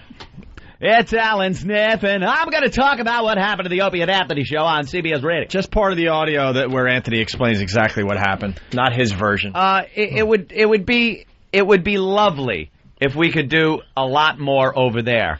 What we have to do over there is stick to a guideline of material that is allowed, not so much by the FCC, which still, believe it or not, does have a gray area that we know that we could adhere to, but we're not allowed. Because corporate policy now overrides FCC policy so many more times over. Yep. We're not allowed to do certain things because corporate says so, not FCC. They don't even want to come close to the FCC anymore. This is the equivalent of putting a fucking life preserver on your kid in the car on the way to the fucking beach. That they don't even want you getting that close. Don't even fucking Get close to the edge. Enough. Here's what I have to say. I listened to Opie and Anthony's break about what we were talking about them, their CBS show, and not open, big, open. And what they were saying is that they're not allowed to do some of the things. What are you doing? It's a callback. What are you doing, Asian girl? Right. Stop kissing me. Thanks for working in my callback. And what they're doing, wow, you should floss more often. It's Alan Sniffen. Make sure you floss. Yeah, that's the deal. You could crucify us and say, oh well, then why'd you take the gig? Honestly, I like doing the gig over there. I like doing the gig. I like being frustrated. I like trying to work my way around it. I like to show the people how painful it is to be back on regular radio. It also allows us to do things we wouldn't be able to do if we're just on XM at this point, like our comedy show. It's not. That's going to hit 10 cities in another month or two. It's not 99, 2000 though anymore. It's not. Right. Radio is completely different. There is no. That's why when there's shock jocks, there's no shock jock genre anymore. It's not allowed. It's not permitted. The term is fucking dinosaur. It's like using the word hippie. It's just old fucking hat. So we go over there on a daily basis and put on a show that we hope is interesting and funny and compelling based on material that's out there. Popular culture, things like that. But there's no bringing a naked broad in and shoving shit in her. There's no fucking taking girls and taking their clothes off and taking a wiffle ball bat to them. That shit's done. It's gone. It's fucking ancient history. Can't even do it over here? No. Can't. They're worried about lawsuits. Right. That's the position we're in. That's the position that radio is in. Well, you guys. So as I'm not a radio insider, I'm a fan of radio. Mike, as Mike says, always have been, always will be. Wow, you're like fucking 7-Up. Never had it, never will. I lurk around these boards to hear about the inner workings of radio from people who I wish I was part of. What? I studied radio in school, wanted a career behind the microphone, but because of issues that are irrelevant here, it just didn't pan out. They are relevant, you stupid cunt, Mike. The relevant fact is you never fucking were on the radio, were you? Never had the balls to take the shot. Either the balls or the fucking talent, you douchebag, but now you're going to spell out why we suck. Well, go ahead. Congratulations, WCWP Radio alumni class of 95, Michael Siciliano. Fucking wannabe. You wannabe fucking alumni. dick. You wannabe fucking no one. What did he spin the gospel hour on Sunday mornings? He wishes. He never got into radio, and that's irrelevant. Why don't you tell us why you didn't? Hopefully it was because he had tongue cancer. Didn't have the balls? Didn't want to leave town? Didn't want to leave your best gal, your family, or you just fucking sucked on the air? But now you're going to critique a show that's been on for a dozen fucking years? That took the chances, weren't scared. Go ahead, Got Mike. fired twice. Mike Siciliano. Said goodbye to their families to chase a dream. You didn't have the balls to go for it, did you, Mike? Go ahead. Did you, Mike? Go to put NYRMB, New York Radio Message Board. Put that in a search. It'll take you to the New York Radio Message Board. Oh, he's going to shut down. You got to register. No, you got to register. He always does. I'm not getting to that. Wait a minute. I'm not even saying post. Just put your little mouse icon over Mike's name, and his email address will pop up on the bottom. And let him know how you fucking feel with cock pictures. Send Mike cock pictures. Let him know why he isn't in radio. And we'll be just fine in the end. We're reinventing ourselves. Of course, we constantly are. We have to. We always have. This stupid business. This is the same show that used to play a lot of music. We're reinventing remember? ourselves, but showing you the frustration of what's going on. It's frustrating. It That's is. all. When the likes of a Mike Siciliano, who fucking pontificates, and his first line is about how he wanted to be in radio but isn't. But he went to school for it. You know, I wanted to be an astronaut. Yeah. But I didn't go for it. But I'm going to tell you all about landing on the moon. You know, do you critique the way Michael Collins flew the ship, or do you just realize he did it and I couldn't? Yeah. I read all the fucking shit. I read books. I fucking watched Discovery Channel. Yeah. I know what pretty much a lot of the stuff does up there. And I fired a rocket once, a little one. I shot off an Estes rocket. Yeah. That qualifies me. I wanted to do it. I didn't do it. That's pretty much the same thing as what Michael's getting away with. So now let me tell you why Michael Collins is a fucking asshole for the way he flew the command module. Right. A little heavy on the brake. Yeah. What? That docking was a little rough. Yeah. I think you could have made it a little easier. I like these 1969 references we're making. Ugh. Why was there wind on the moon? Enough. There wasn't. Yeah, It was a stick holding up the flag. No. I saw it on the History Channel. Oh, this it was weekend. not. There was wind. Plus, they And have shadows. There's no shadows on the moon. Sure there are. No, they're not. Why wouldn't there be? There are shadows. Sure Sun's there there. No, there really aren't. The sun hits it. No. As a matter of fact, You're doing the conspiracy theory Earth's guy. shadow is on the moon. That's why there's a half a moon, because the Earth's shadow is hitting the moon. No. It's not how it Is works. that why? It's blocking the moon, yeah. No, it's not. It is. It's the moon's own shadow. That's right. I hate to tell you that. The moon can't have its own shadow. It has its own shadow. No. Yeah, it bounces off the big mirror up there. When the Where's Dr. Kaku? It, Where's Michio Kaku? Getting Michio Kaku. Because, see, it's called an eclipse. Cranky.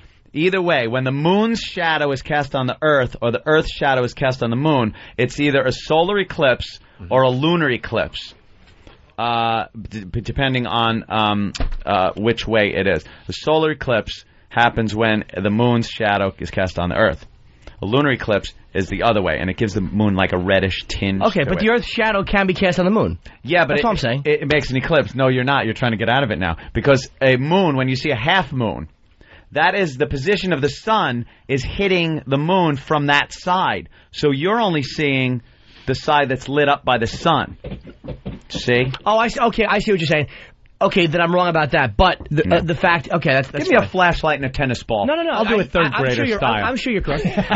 my point was that a shadow can be cast on the moon, though. Yeah, Okay. it's rare, but it's called a lunar eclipse, and it's more of a red. It looks reddish instead of just a pure shadow like that completely blocks out the moon when you Where's see like Dr. a half moon. Kaku? I'm right Why here. do we not? He lives near me.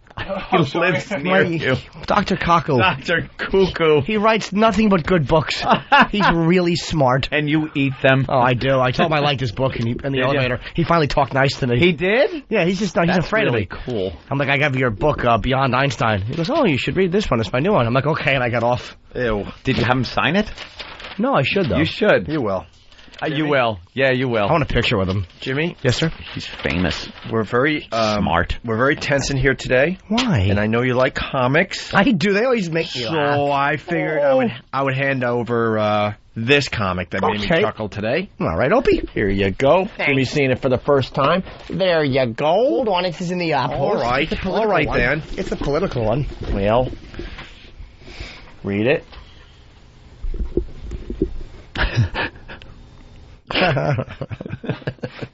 It's got to soak in. I can't even do the bit. I can't even do it. I can't even do it. It's a good cartoon, though, Yeah, isn't it's really funny to the reporter. And he's standing there with that little gopher. And the reporter says, and this is funny, reporter says, another entry into the crowded race for the presidential nomination today, and the little,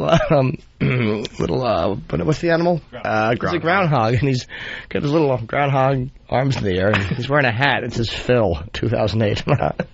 It's Puxatawny Phil. Oh, of course it is. It's Groundhog's Day. I have such a loathing for Puxatawny Phil. Oh, that I can't even do the bit. I hate him so much. I love animals, and I want to rip his stomach open with a knife. I want to rip Puxatawny Phil's stomach open. They're not a cute animal. Either. I just hate his name. Puxatawny Phil. It is annoying just to say. I'd rather have my girlfriend fuck a black guy than nuzzle with Puxatawny Phil.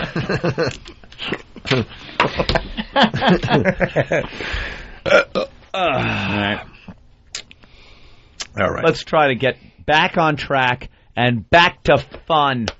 F-U-C-K. I mean F-U-N. There was another guy that called, and he went away too. He had his girlfriend say "Chubby Bunny" as she was blowing. Oh, I think we need to do that on the radio. Hold on. Who says I'm wrong? Why am I wrong? If I'm wrong, I'm wrong. You are wrong. About the moon? No, I know I'm right about that. About the terminology, though, I think as a lunar eclipse is when, and then a solar eclipse is the sun. All right, Chris. Good. Chris. Michio Kaku? Chris. Yeah, what's happening? Why am I wrong, sir? Yeah, well, a lunar eclipse is when the moon completely blocks out the sun. God damn it, the Earth completely blocks out the moon. Whereas we normally just see half the moon. It's because the Earth is casting a shadow. No, a half a moon is not the Earth's shadow. I'm right about that. Dude, no, you're wrong. A half a moon and a quarter moon and the phases of the moon is not the Earth's shadow on the moon. Then what else is causing the shadow? It's the moon's own shadow. Take a tennis ball. All right, take a flashlight. Let's get a flashlight and a tennis ball. Here's what I'm going to show you. I'm going to show you a little fucking a little astronomy here. This is how it works. And picture in your mind, if you will, a tennis ball and a flashlight. Got it. Now shine the flashlight on the tennis ball. You got it? Got it. Does the entire tennis ball light up? Or just the side that is facing the flashlight? Then what would be keeping this other side from showing to the moon, to the sun? Dude, because the sun's in one spot. The sun is only in one place. So the rays of the sun, it's hitting the moon and lighting up only half of it. When we see a full moon, a full bright moon, it is the sun hitting the moon directly like behind you. The sun would then be hitting behind you and hitting the moon. Now, the moon does not go in an orbit around the Earth's equator. So every time it goes around to the further side of the Earth, it's not blocking the sun. The moon spins around different axes of the Earth. So it can be hit by the sun. You will see a full moon without the shadow of the Earth being in the way. It's the shadow of the Earth. It's not the shadow of the Earth. Shadow of the... It's not the shadow of the Earth. Wait. Good. I got a flashlight. No, I'm sure that this experiment will work. And I got a Ron and Fez bouncy ball. Will this work? Yes, that'll work. A tennis ball. You sure? Please. Yes, and that'll be Earth. Oh, cool. Okay. Wait, here you go. Oh, good. Whoa! No, I need the moon. All right, here. Okay. How come the Earth is all... Blow the Earth up. It looks like shit. Here's the Earth, and here's the moon. I can't see. Now... Here's turn the lights off. All right, let's get into this. Let's say you're here, right? Okay. It's nighttime. Well, it's now, almost nighttime. Now, if the sun was shining like this, and the moon is here, all right. Obviously there's no light getting there because it's one line. It's a straight line. But the moon doesn't necessarily revolve around the Earth on its equator. It sometimes is up here. Right. Now the rays from the sun hit it, and look. That's a full moon. Stay where you are. Yep. Lower the moon and lower the sun and the moon a little bit. Yeah, there you go. But right that there. doesn't have. That's an eclipse. That is not a phase of that. But now look. We come around this way, and look. Now you're only getting a piece of the light is hitting the moon. That's a quarter moon. See? It depends on where the moon is. In relation to the flashlight. To the flashlight, which is the sun. Now, if the moon is here and it's being hit on the back, this is your new moon. See, no light. No light. He sounds right. You He can't knows too see much. anything. He knows too much. I Is don't like he him. arguing too well? It is the shadow of itself He's that fucking does the phases. Arguing too well. He's got fucking a flashlight and he's using props. I said it looks like a shadow because it's black. That's all I knew. My question is, if he was this smart, why AC here? air conditioning for so long? Marijuana. Alcoholism. And, yes, pot, and not so much drinking when I was in high school, but too much pot. I smoked so much pot that I would rather smoke pot than stay in class. It's a gravity fucking discussion. No gravity. All right, now Anthony was right about gravity. Kevin, how am I completely wrong? Kev, you're completely wrong because the Earth casts a shadow on the moon. In order for it to be a quarter moon or a half moon, the Earth has to be there. Dude, it is not the shadow of the Earth on the moon. It is not. It is the shadow of the moon itself. Wait, Kevin, why do you say that? Why do I say that? Because there's one dark side of the moon that no one ever sees. That's the part that's always dark and doesn't hit the sun. Right. In order for it to be a quarter moon or a half moon, the Earth has to be in the way. That's why it has a crescent shape, because the Earth is in the way of the moon. No, it's not. Then again, let me ask you, Anthony, a crescent shape makes sense with a shadow because if the sun was only hitting it partially, wouldn't it be a straight line as opposed to a crescent shape? No, because of the curve, the Earth, the moon is curved, so it shows up like a curved piece of light hitting, and the part that isn't being hit is the shadow of the moon itself. I asked you, and I wouldn't say the shadow of the moon, just the lack of sunlight on it. Or, yes, it could call it a do you hear me trying? Wait, do you hear me trying to pull the cock out of my ass and, agree, even though I think I've been proven wrong. But again, anyone that disagrees with Anthony, I'm just going, yeah, no, you're right. If one person calls, it can be Stalker Patty and go, it is the shadow. And I'm going, she's right, it is. These people that say I'm completely wrong are so completely wrong. You're just wrong, Kevin. A bunch of people saying you're wrong? Can we get a real scientist? That's why I want Dr. Kaku. What's that, Kevin? It just makes sense. It's logical for me to think that in order for there to be a crescent shape... Oh, no, he's just guessing. I want someone who knows. They call the dark side of the moon the dark side of the moon. Dude, let me tell you this, too. Let me freak you out on this one, my friend. The dark side of the moon is the dark side of the moon because we never see it. The moon's only one side of the moon is constantly facing the Earth. Right. Yeah, that's because the moon also slowly rotates at the same speed that we would only see the one side. But when we have a new moon, when there's a new moon, which is totally black, the dark side is lit up. Hey, Kev, what do you do for a living? I'm actually a college student. College. Yeah, he's a college student. University. I'm in finance. I'm not even in science. All right, I'm not. It's not my major or anything. All right, it's just logical for me to think that how can the moon have a shadow on itself? I just don't. How can the moon have a shadow of itself? You think if a light hits a round object, that the whole object lights up? All right. Is that what people are fucking thinking? Is that the world I have to live in? We got info. Yeah, we certainly do.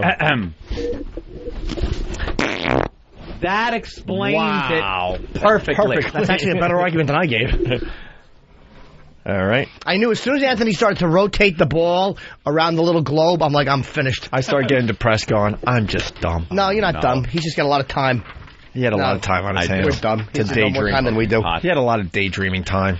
The first two sentences really cover the whole thing. All right. Lunar phases are the result of our seeing the illuminated half of the moon from different viewing geometries. They are not caused by shadows of the Earth on the moon that occur during a lunar eclipse. Okay, you're 100% right. The moon exhibits different phases as the relative geometry of the sun, Earth, and moon change, appearing as a full moon when the sun and moon are on opposite sides of the Earth, and becoming invisible as a new moon, also named dark moon.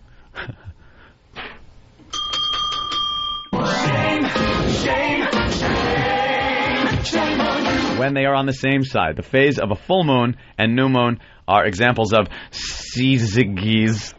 No way, really? Which occur when the Earth, moon, and sun lie approximately in a straight line. Okay. That's it. It's just, it's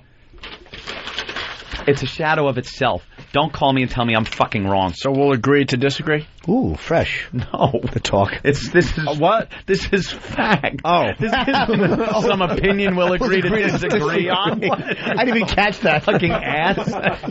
Agree to disagree. Just read out the encyclopedia. All right, well, I guess we'll agree to disagree.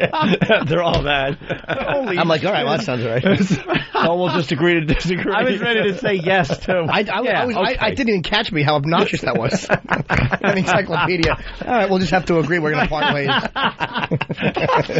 You got that stupid encyclopedia, and I got my brain, Yeah, so I got we'll my agree to opinions. disagree. I got Stan. Ba ba ba ba ba ba ba ba ba ba ba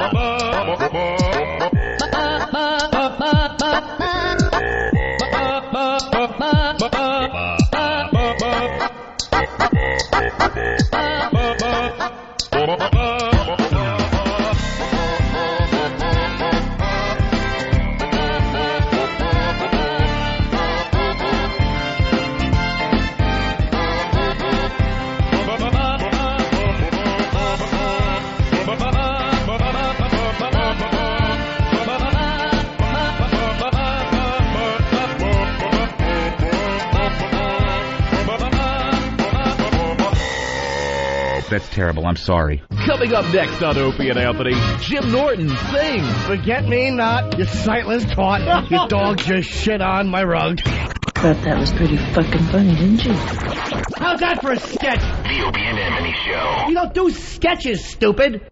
I don't care, I don't care, I don't care, I don't care, I don't care, I don't care. It's the Opie and Anthony Show. Rocking you through this Monday. Yeah, whatever. Some dude from their cell phone. Chalk up another win for Professor GED. I don't have a GED. I never bothered getting one. I did when I was... I should, probably. I dropped out of high school because of the whole rehab thing, like my senior year. And I got sober, and like 2 years later, I was going to Middlesex Community College, and I got my GED after that, like 3 years sober. Yeah. GED. Jimmy? Yeah. Was it hard? Happy anniversary. Oh, thank you. Thank you. Right. I read about that somewhere. February 1st. Some people saying 10 years, but it's a little more than that. No, it's 20 years. It's 20 years. 20 fucking years. My last drink was drug was January 31st of 87. Wow. I was 18. So my anniversary is my first sober day. So when you see like Tara Conner, you probably Tara Conner. Oh, you don't watch TV. Looking for Damn it. What's that? She's the Miss USA thing. Yeah, Miss USA. That went into rehab for like a week. Donald, stood up for her or whatever. Yes. And now she's out of rehab. She spent 31 days in rehab, and now she's she's acting like she's cured. Was she drinking? She was. Well, she hasn't drank in a month. Oh, I mean, like now. But I look at this like, wow, wow. you know, it takes a lot longer than a month to and get you can't, God, yeah. You can't tell a girl, hey, we're going to take away your crown because you're drinking and, partying in these bars. You're only 20 years old, and we're going to take away your crown and stuff. Oh, please don't do that. And then Donald goes, okay, we're going to let her keep the crown, but she's got to go into rehab. And then she goes into rehab, and that works for her. Like it was everything rehab isn't supposed to be. She'll be drinking again within a year. Like maybe, she obviously didn't want to go. It was somebody else telling her. She'll be partying as soon as her crown is done. But she's doing all these interviews now saying how she's cured, and I'm like, wow, that is the wrong impression to give people. It takes a lot longer than one she should rehab be hammered stint for 31 days. Next year when she's got to put the crown on the new one's head, she should just be drunk off her ass and kick her in the cunt. As they say, there is no cure, there is but a daily reprieve. And I remember... a daily reprieve. Daily reprieve. And I remember when I went to rehab, I drank in the rehab, and when I came out, I started drinking again immediately. Immediately? And how long were you in rehab? 30 days. I was forced in because of a wrist slicing thing. So I was fucking 17. I had to go. And they sent me to a place with a psychiatrist because I had to wear hats. Did any of this sink in? I know you're In the rehab? Yeah, but I'm so... Oh, yeah. I changed my life because... But wait, so you're in rehab because you slit your wrist at 17, but did you know as soon as you got out you were going to start drinking again? Yeah, I knew in there I didn't want to be there. Like, I knew I would drink So you again. really weren't paying attention to what they were saying? But I was... Just going through the motions? Yeah, I mean, I was listening because I was there. Yeah, some of it did sink in. Like, I remembered what they said, and I would get drunk and talk to my friends about people in rehab, and no one wanted to hear that shit. But I remember I was out drinking and getting high with my friend Chris, and we came home, and my mother knew I was drinking, and she told my grandmother, Jimmy started drinking again, and my grandmother had a plastic coffee cup, and she went... I'm trying to get the clumsy cup drop. Like the cup drop. Like she was trying to grab onto it, but fumbling with it. She was fumbling it. She fumbled with a coffee cup. Fumbled it. Plastic. She needed to hold on to something, and that was the only thing around. Oh, so she thought it was a light post. Oh, yeah, it's that was sad. Wow, really? That's something. We interrupt this program to bring you the Ozone Midget sighting of the day. Wow, who saw this coming? What happened? Chris in North Carolina. Yeah, I had a midget sighting. Okay. All right. Okay. Tell us. You're not going to do the little... Tell us. Okay. It was a little black midget wearing an Emmitt Smith jersey. The little arms outstretched on top of her, holding a shopping cart, pushing it down an aisle. Oh, an Emmitt Smith jersey. Oh, that's funny. E. Smith, but it's so small they can only put it in EH on it. So it's like, it seems indifferent. And that's about it, or? Those little fingers on the shopping cart handle. Yeah. Meanwhile, back at the show. So she's a whore, obviously. I mean, I pretty much knew that I couldn't. Yeah, I think she is. Yeah, so.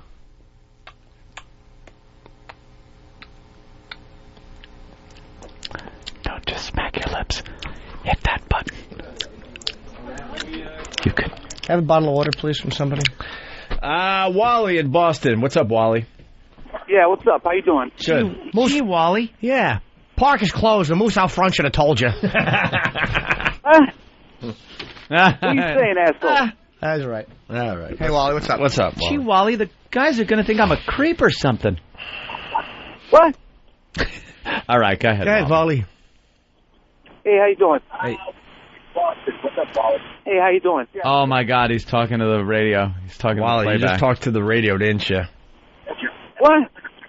He's talking to his bit? He's talking to the playback. I don't know if it's his bit or he's really stupid. I like Wally. I think he's really stupid.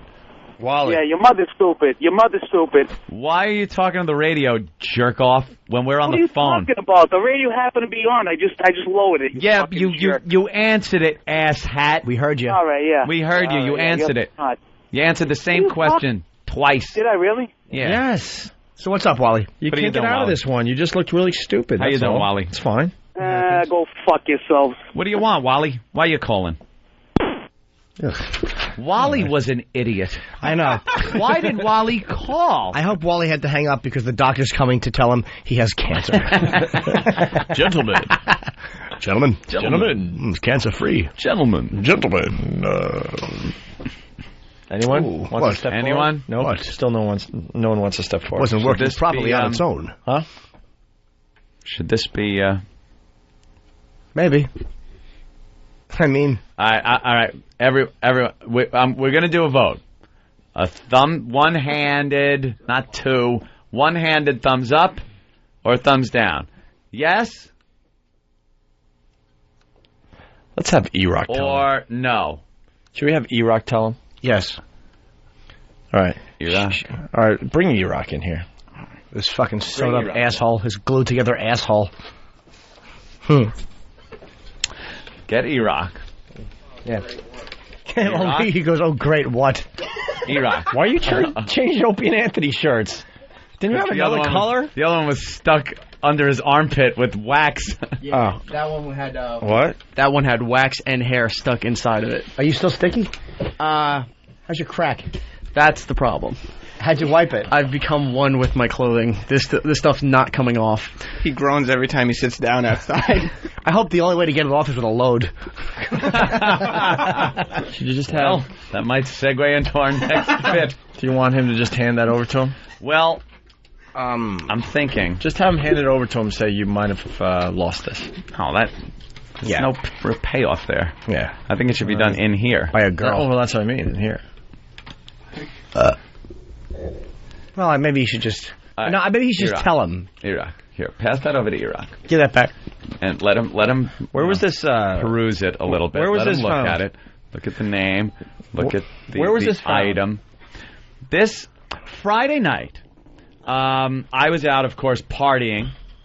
I was on me, my girlfriend, Than, everybody went out partying. Was hanging out on the Ron and Fez show, both XM and the FM version. Got rave reviews, by the way. Had a blast. Had a really good time. It was, reminiscent of the old times. The good times of just hanging out, drinking with the boys. And so we're out at a bar, and Keith the cop calls. There's a problem with the Long Island Railroad. Since I was staying in town, he wanted to know if he could use my Escalade and drive back to Long Island and then come back to drop it back off to me when he comes into work the next day at the hotel. Got no problem with that. So gave him the vehicle. I get a phone call from him. He's very happy because everyone loves to just soak in other people's misery or secrets or anything else. So he tells me he found something in my Escalade. I am the only person that drives my vehicle. My girlfriend has her own vehicle. There is one time each day, twice a day, that somebody else drives my vehicle. And the only person that is Master Poe. All I know is that Master Poe pulls up. Yeah, I pull up behind his car. Mm-hmm. He gets in my truck. He then drives it to the parking garage. Later on in the afternoon, and this is during winter because I don't like walking in the cold. I hate it. He then drives it back where I pick it up here at XM. And he's the only one that drives my vehicle. So Keith found something in there. And it apparently belongs... Well, why don't we have Keith tell him? Is Keith... Yeah, he's online. All What? Well, my brother's thinking of changing the name of the restaurant to F.A. Riley's.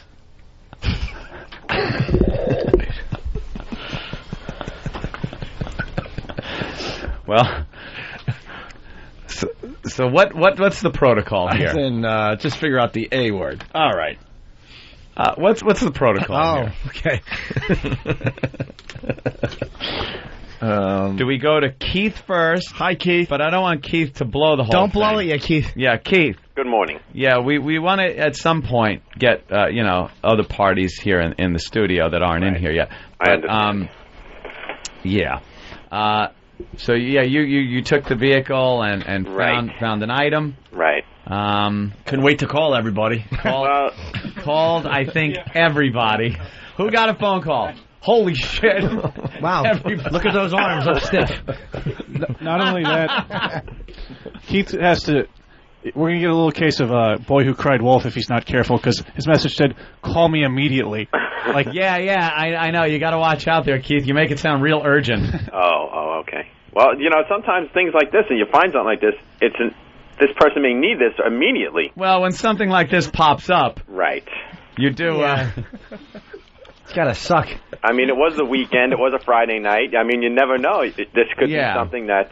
I'm sure it was very hard for you to contain this. Right. Yeah, I understand. You go to throw a punch and your arm just dangles like linguine. Yeah. Right. So, Keith, you want to tell him?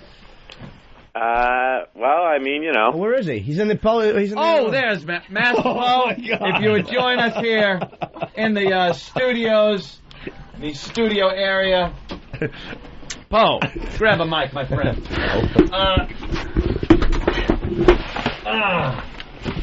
Poe, first I want to say, and this is honest, from the heart, I do appreciate what you do for me on a daily basis. So do I, Poe. Especially in the winter, it is a bitch to walk in the cold. I can't stand the cold. I'm a summer guy. So I appreciate that you take the vehicle to the garage and back. I couldn't agree more, Anthony. You're welcome. Where did Opie go? Anthony. Opie's under the console like a bomb shelter, like a kid from the atomic bomb under his desk. I can't see Opie. I know he can. He's just dangling limply under there. Yeah, he's under there. I'm looking for my contact. Yeah, you don't wear them. You haven't. You had the surgery years ago. Poe. I'm here. Yeah. You know I love you, right? Absolutely. All right. How would he know that? Give me this. Well, I can't even see him, but give me this chair. Okay. Now, like I said, you take the truck and stuff, and I never really remember. Mm-hmm. No, there was I found a cell phone once, but it wasn't yours. Somebody, and I also found an ID once. These are the only things I've ever found in my truck. An ID from I think one of the valet parking guys at the garage at the Borgata or something. But now, okay, can you think of anything you might have lost recently?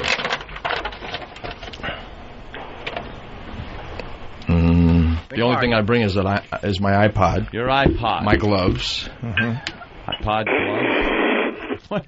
What is that, Keith? Shut up. Do you think there's anything else you might have... Is there anything that you recently have gone, where the hell did I put that, and haven't been able to find it? Don't soft soap this, Anthony. Yeah, I'm not. I'm trying to just... No? No. Nothing's coming to mind. Of something... Keys? No. No, not keys, not keys. It would have been something, maybe... Similar. Here's what I'm thinking. You might have gone somewhere. You're trying to put a key in a lock and... Yeah, you might have gone somewhere and gone like... And then gone, oh shit, I don't have this. Right. So you would have had to go to a location. Who's paging you? Yeah. I don't know. And then... No, huh? No, nothing comes to mind. Could have been as easy as a slip of paper. Just a little thing. Well, just an item. No? Nothing coming to mind. I don't bring paper or books into your car. No, not books or anything. This was actually a document of some sort. Of sort. Some type of with bad handwriting. Keith? Yes. Why don't you just tell Poe what you found? Well, basically what happened was, like I was getting my receipts together for Kenny from the day's work. Very good. Yes. Organize them alphabetically. Right, so I was sitting there while my wife was getting some tacos, and I dropped some things on the floor. So when I picked up all the receipts together and I started going through the receipts, one of the things I opened up wasn't mine. It was there was a name on it. Now, I'm not going to say his name. Right. Because we know Master Poe is Master Poe. It's right. his business if he wants his real name out there or not, and I don't think he does. So right, like that. Master like Poe. that, man. But it didn't say Master Poe on it. No, it didn't. So this certain document would say it had your full real name on it. Right. So that tells you kind of maybe another clue of how important this is. Okay. And that was at the top. And then at the bottom of this thing, and this paper was about, I don't know, about 4 inches by 3 inches. Could get bigger, but it was about that. And then there was some writing on it, very scribbly kind of writing that was hard to read. But it was definitely for you, and you might have needed it to hand to somebody to get something in return. Anything? Still no clue? Any idea, Steve? Maybe Steve's out there. Maybe that'll help you out, Poe. Steve. Any idea? Okay. Anything? No. Nothing. Nothing? Wow. Was there a date on it, Keith? I think it was like the 20th of January. Oh, okay. So it wasn't that all. It wasn't like something that you didn't even know you had. And why don't you have E-Rock just hand him it? Who said that? I did. All right, E-Rock, just walk over and hand Poe his document that he seems to have lost. I'm working that on he doesn't recollect. Here. Poe, there you go. You seem to have left that in my vehicle, and Keith found it. Okay. Is it? Are you remembering now? No, oh no. I'll pick it up this week. Oh, don't worry. Keith Keith found it and gave me possession of it. Before you and for some reason felt compelled to call the entire room. Well, I'm sure. Well, I actually didn't get a call from Keith. Now, let me ask Paul before we talk about what it is. We haven't mentioned what it is. Okay. How does it make you feel that like E-Rock just handed that to you? Like honestly, like what are you thinking? Not a problem. Okay. Doesn't bother me. Should we tell everybody, or you want to leave it at that? It's maybe sparing a few people's lives today. I can't even see Opie. He is completely under the desk. Well,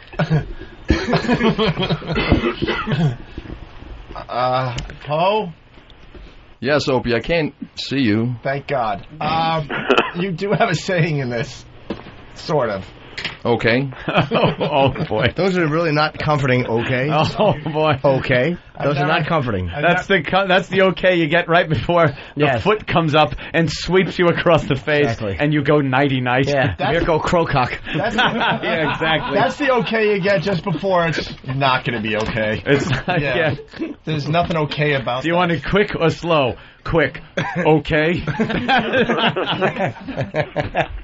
Well, I mean, really, the only reason I really called everybody, like I said, it was a Friday night, and I mean, he could have had a big weekend. He could have been going to F.H. Riley's, and, you know. F.H. Oh, so you're thinking perhaps by calling everybody, we would have gotten in touch and gotten him that, and then he could have gotten it. Right. And that, you're a lying sack. Because I don't have Poe's number, so I figured somebody has to have it. Hey, Poe.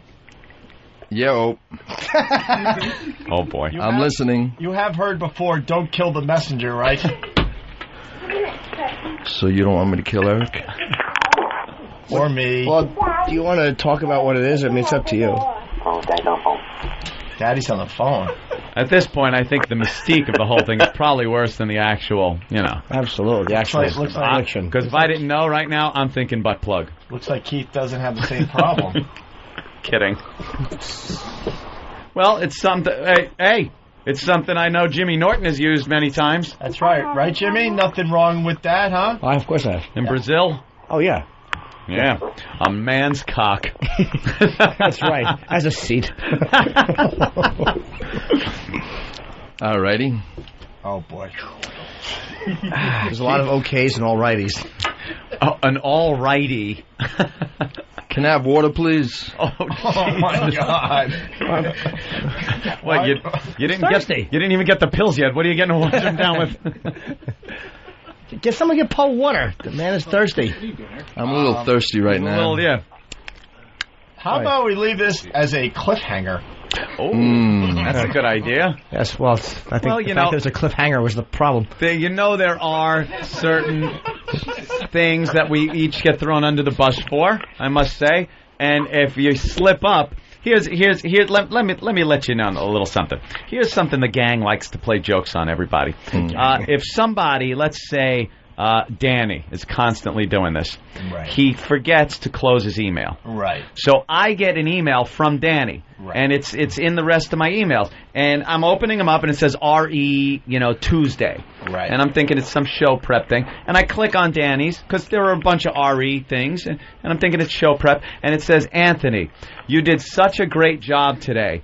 I want to take you out for a beer. You are my hero. Love and kisses, Danny. And I look at it and go, oh, douchebag Danny left his email open and Travis or Than got to it and sent out an email to me. So I send it back to him, calling him a homo. It's one of those things, if you fuck up, you kind of fucked up and you leave yourself hanging in the breeze, quite literally. It kind of leaves you out there. And this is just like that example, right? Well, no, that's a smaller example of it. Yeah. Again. Yeah. You sound like you're so far, Opie. What? Where are you? I can't even see you. Well, I figure, when radio ends, I want to go into something else. So I'm working on electronics. I could have been a model. Yeah. With his face punched in. I know when to punch out. So, speaking of punching. So, yeah. Wait, oh, there he is. Okay, now I can see you on closed circuit camera. There you are. In the Look at Opie. He's under the gun. Hi, Opie. I'm not stupid. He's laying on the floor. My mama didn't raise a dummy. So the moral of the story here is, there's so much fair game if somebody even trips up a little bit.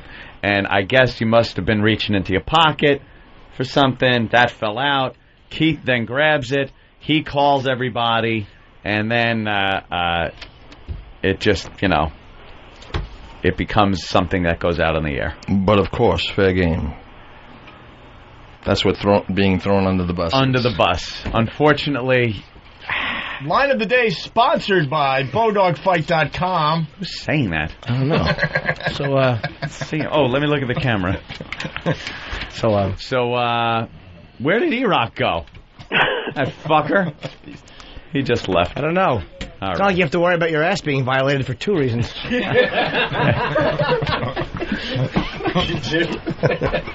Was that Poe laughing, hopefully? Poe's sipping water and So, finding Poe, the what's others. that? Is that just for a little extra added fun? Has I'm Poe thinking, cracked a right? smile? Yeah, he's smiling. Little extra oomph. Don't worry. Be happy. Excuse me while I whip this out.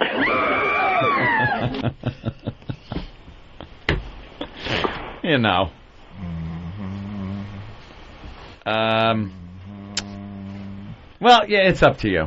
I'm not even saying a word. I enjoy my molars, bicuspids, incisors, Oh, you could get up and leave canines. No, I have no fear. Matter of fact, you can do whatever you want at this point. I'm enjoying myself. Sitting down, drinking water. Should we do line of the day? What do you think, Bullock? What's on your mind? I like my tie. How many lines of the day were there today? Just one line of the day? Of course. That's a nice Hangs tie. there. Thank you. It'd be funny if the tie just popped up and smacked you in the face. All right, I think we've said enough. Thank you, Keith. Pleasure. Oh. Line of the day is sponsored by BowDogFight.com. BowDogFight.com. Keith bailing out, and he's a cop. Jesus. Yeah, great. Thanks, Keith. Starts all his trouble and then hangs up. He's 30 miles away. We're 3 feet. BowDogFight.com? You want to hear the runner-up line of the day? You bet we do. Yeah. All right, here it is, courtesy of BowDogFight.com. I think it'd kind of be cool, a little black perspective. See how the black community reacts to a black guy walking on the moon. That'd be kind of funny to listen to. We know what side he'd land on.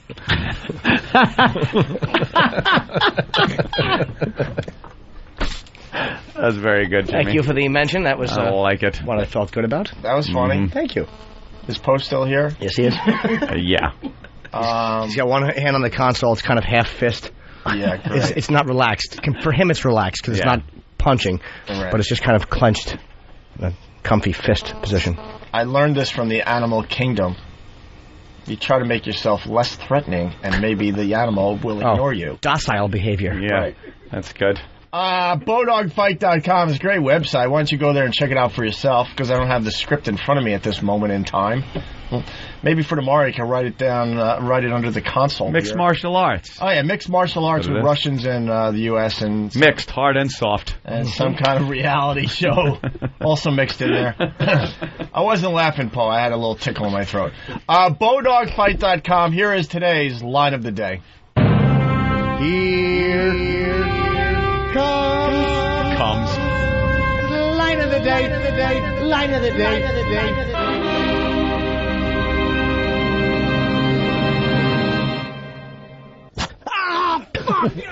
Oh, hey! Whoa! Wait a minute! Oh, he had a curse. Did I hear a curse? He cursed again.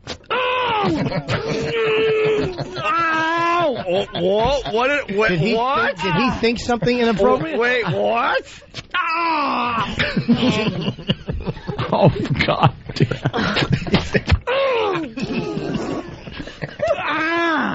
E-Rock, you cursed.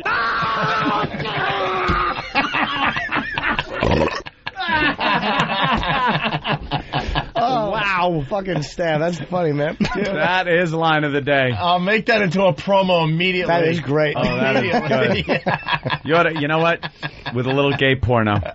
I think that'd sound good. Yeah. With a guy, like, thrusting, and then you hear, wow! Yeah. E-Rock screaming in pain. Steve, you don't need much of a script. The audio says it all, man. All right, something just quick. That's good. All right. Is that it for the day? What time is it? Wow, it's 11:02. 11 on the nosy. Yeah. I just guessed. Yeah, it was a good show today. Certainly was. I think so. We had fun. We learned a little something about the moon. Still here. He's still sitting here with his headphones on. Headphones are on, so he hears you whispering. You idiot. That's right. Try the... You're going to walk you home today, right, Opie, try the maybe we can agree to disagree line. Right.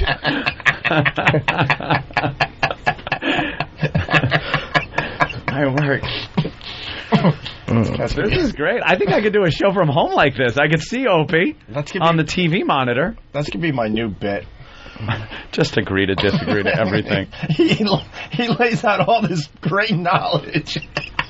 And the worst is it comes out of the encyclopedia. Yeah, and then it's backed up with an encyclopedia, and Opie just throws it away as an agree to disagree. Yeah, as if two great minds have met and come away with no conclusion. On something completely subjective. It's not one smart guy in an encyclopedia shut down a dope. It's two great minds have met and just come apart, not 100% sure either way. He had an encyclopedia, and I had my brain, and I decided that was good enough. What a dick. I should have been a model. All right. Can we go home now, Poe? Yeah, I think it's about that time. Yeah. Yep, let's just get up. Hey, can we play that Don't Worry, Be Happy song? That'd be nice. Guys, we want to leave when the second hand is on the 6 or on the 12. How about when it's on the 6 and it's going to the 12, but then it falls back on the 9? And all kidding aside, I got an email. Yeah.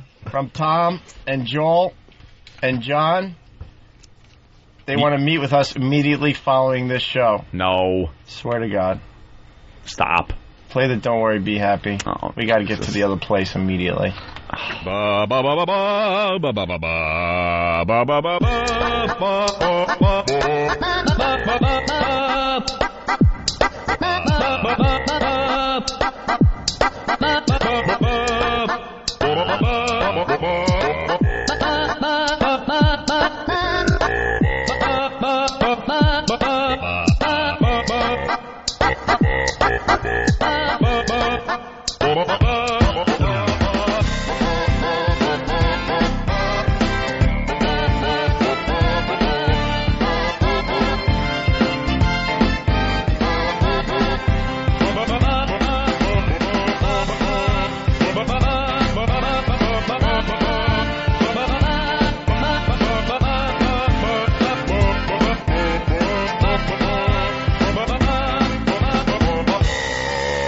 That's terrible. I'm sorry. The National Board of Health and Lucky Fella brand suppositories bring you Your Body and You, hosted by famed sexual behavior expert Professor Jim Norton. I'm a perv and I'm weird, but I'm straightforward. Professor Norton outlines his very hands-on approach to sexual education. Wait till your kids are sleeping and just lay over one of them. They won't know. Oh, Jesus. What? For example, the art of foreplay. The first thing I do is go to the bathroom and take one of those 8 decibel shits. Oral sex.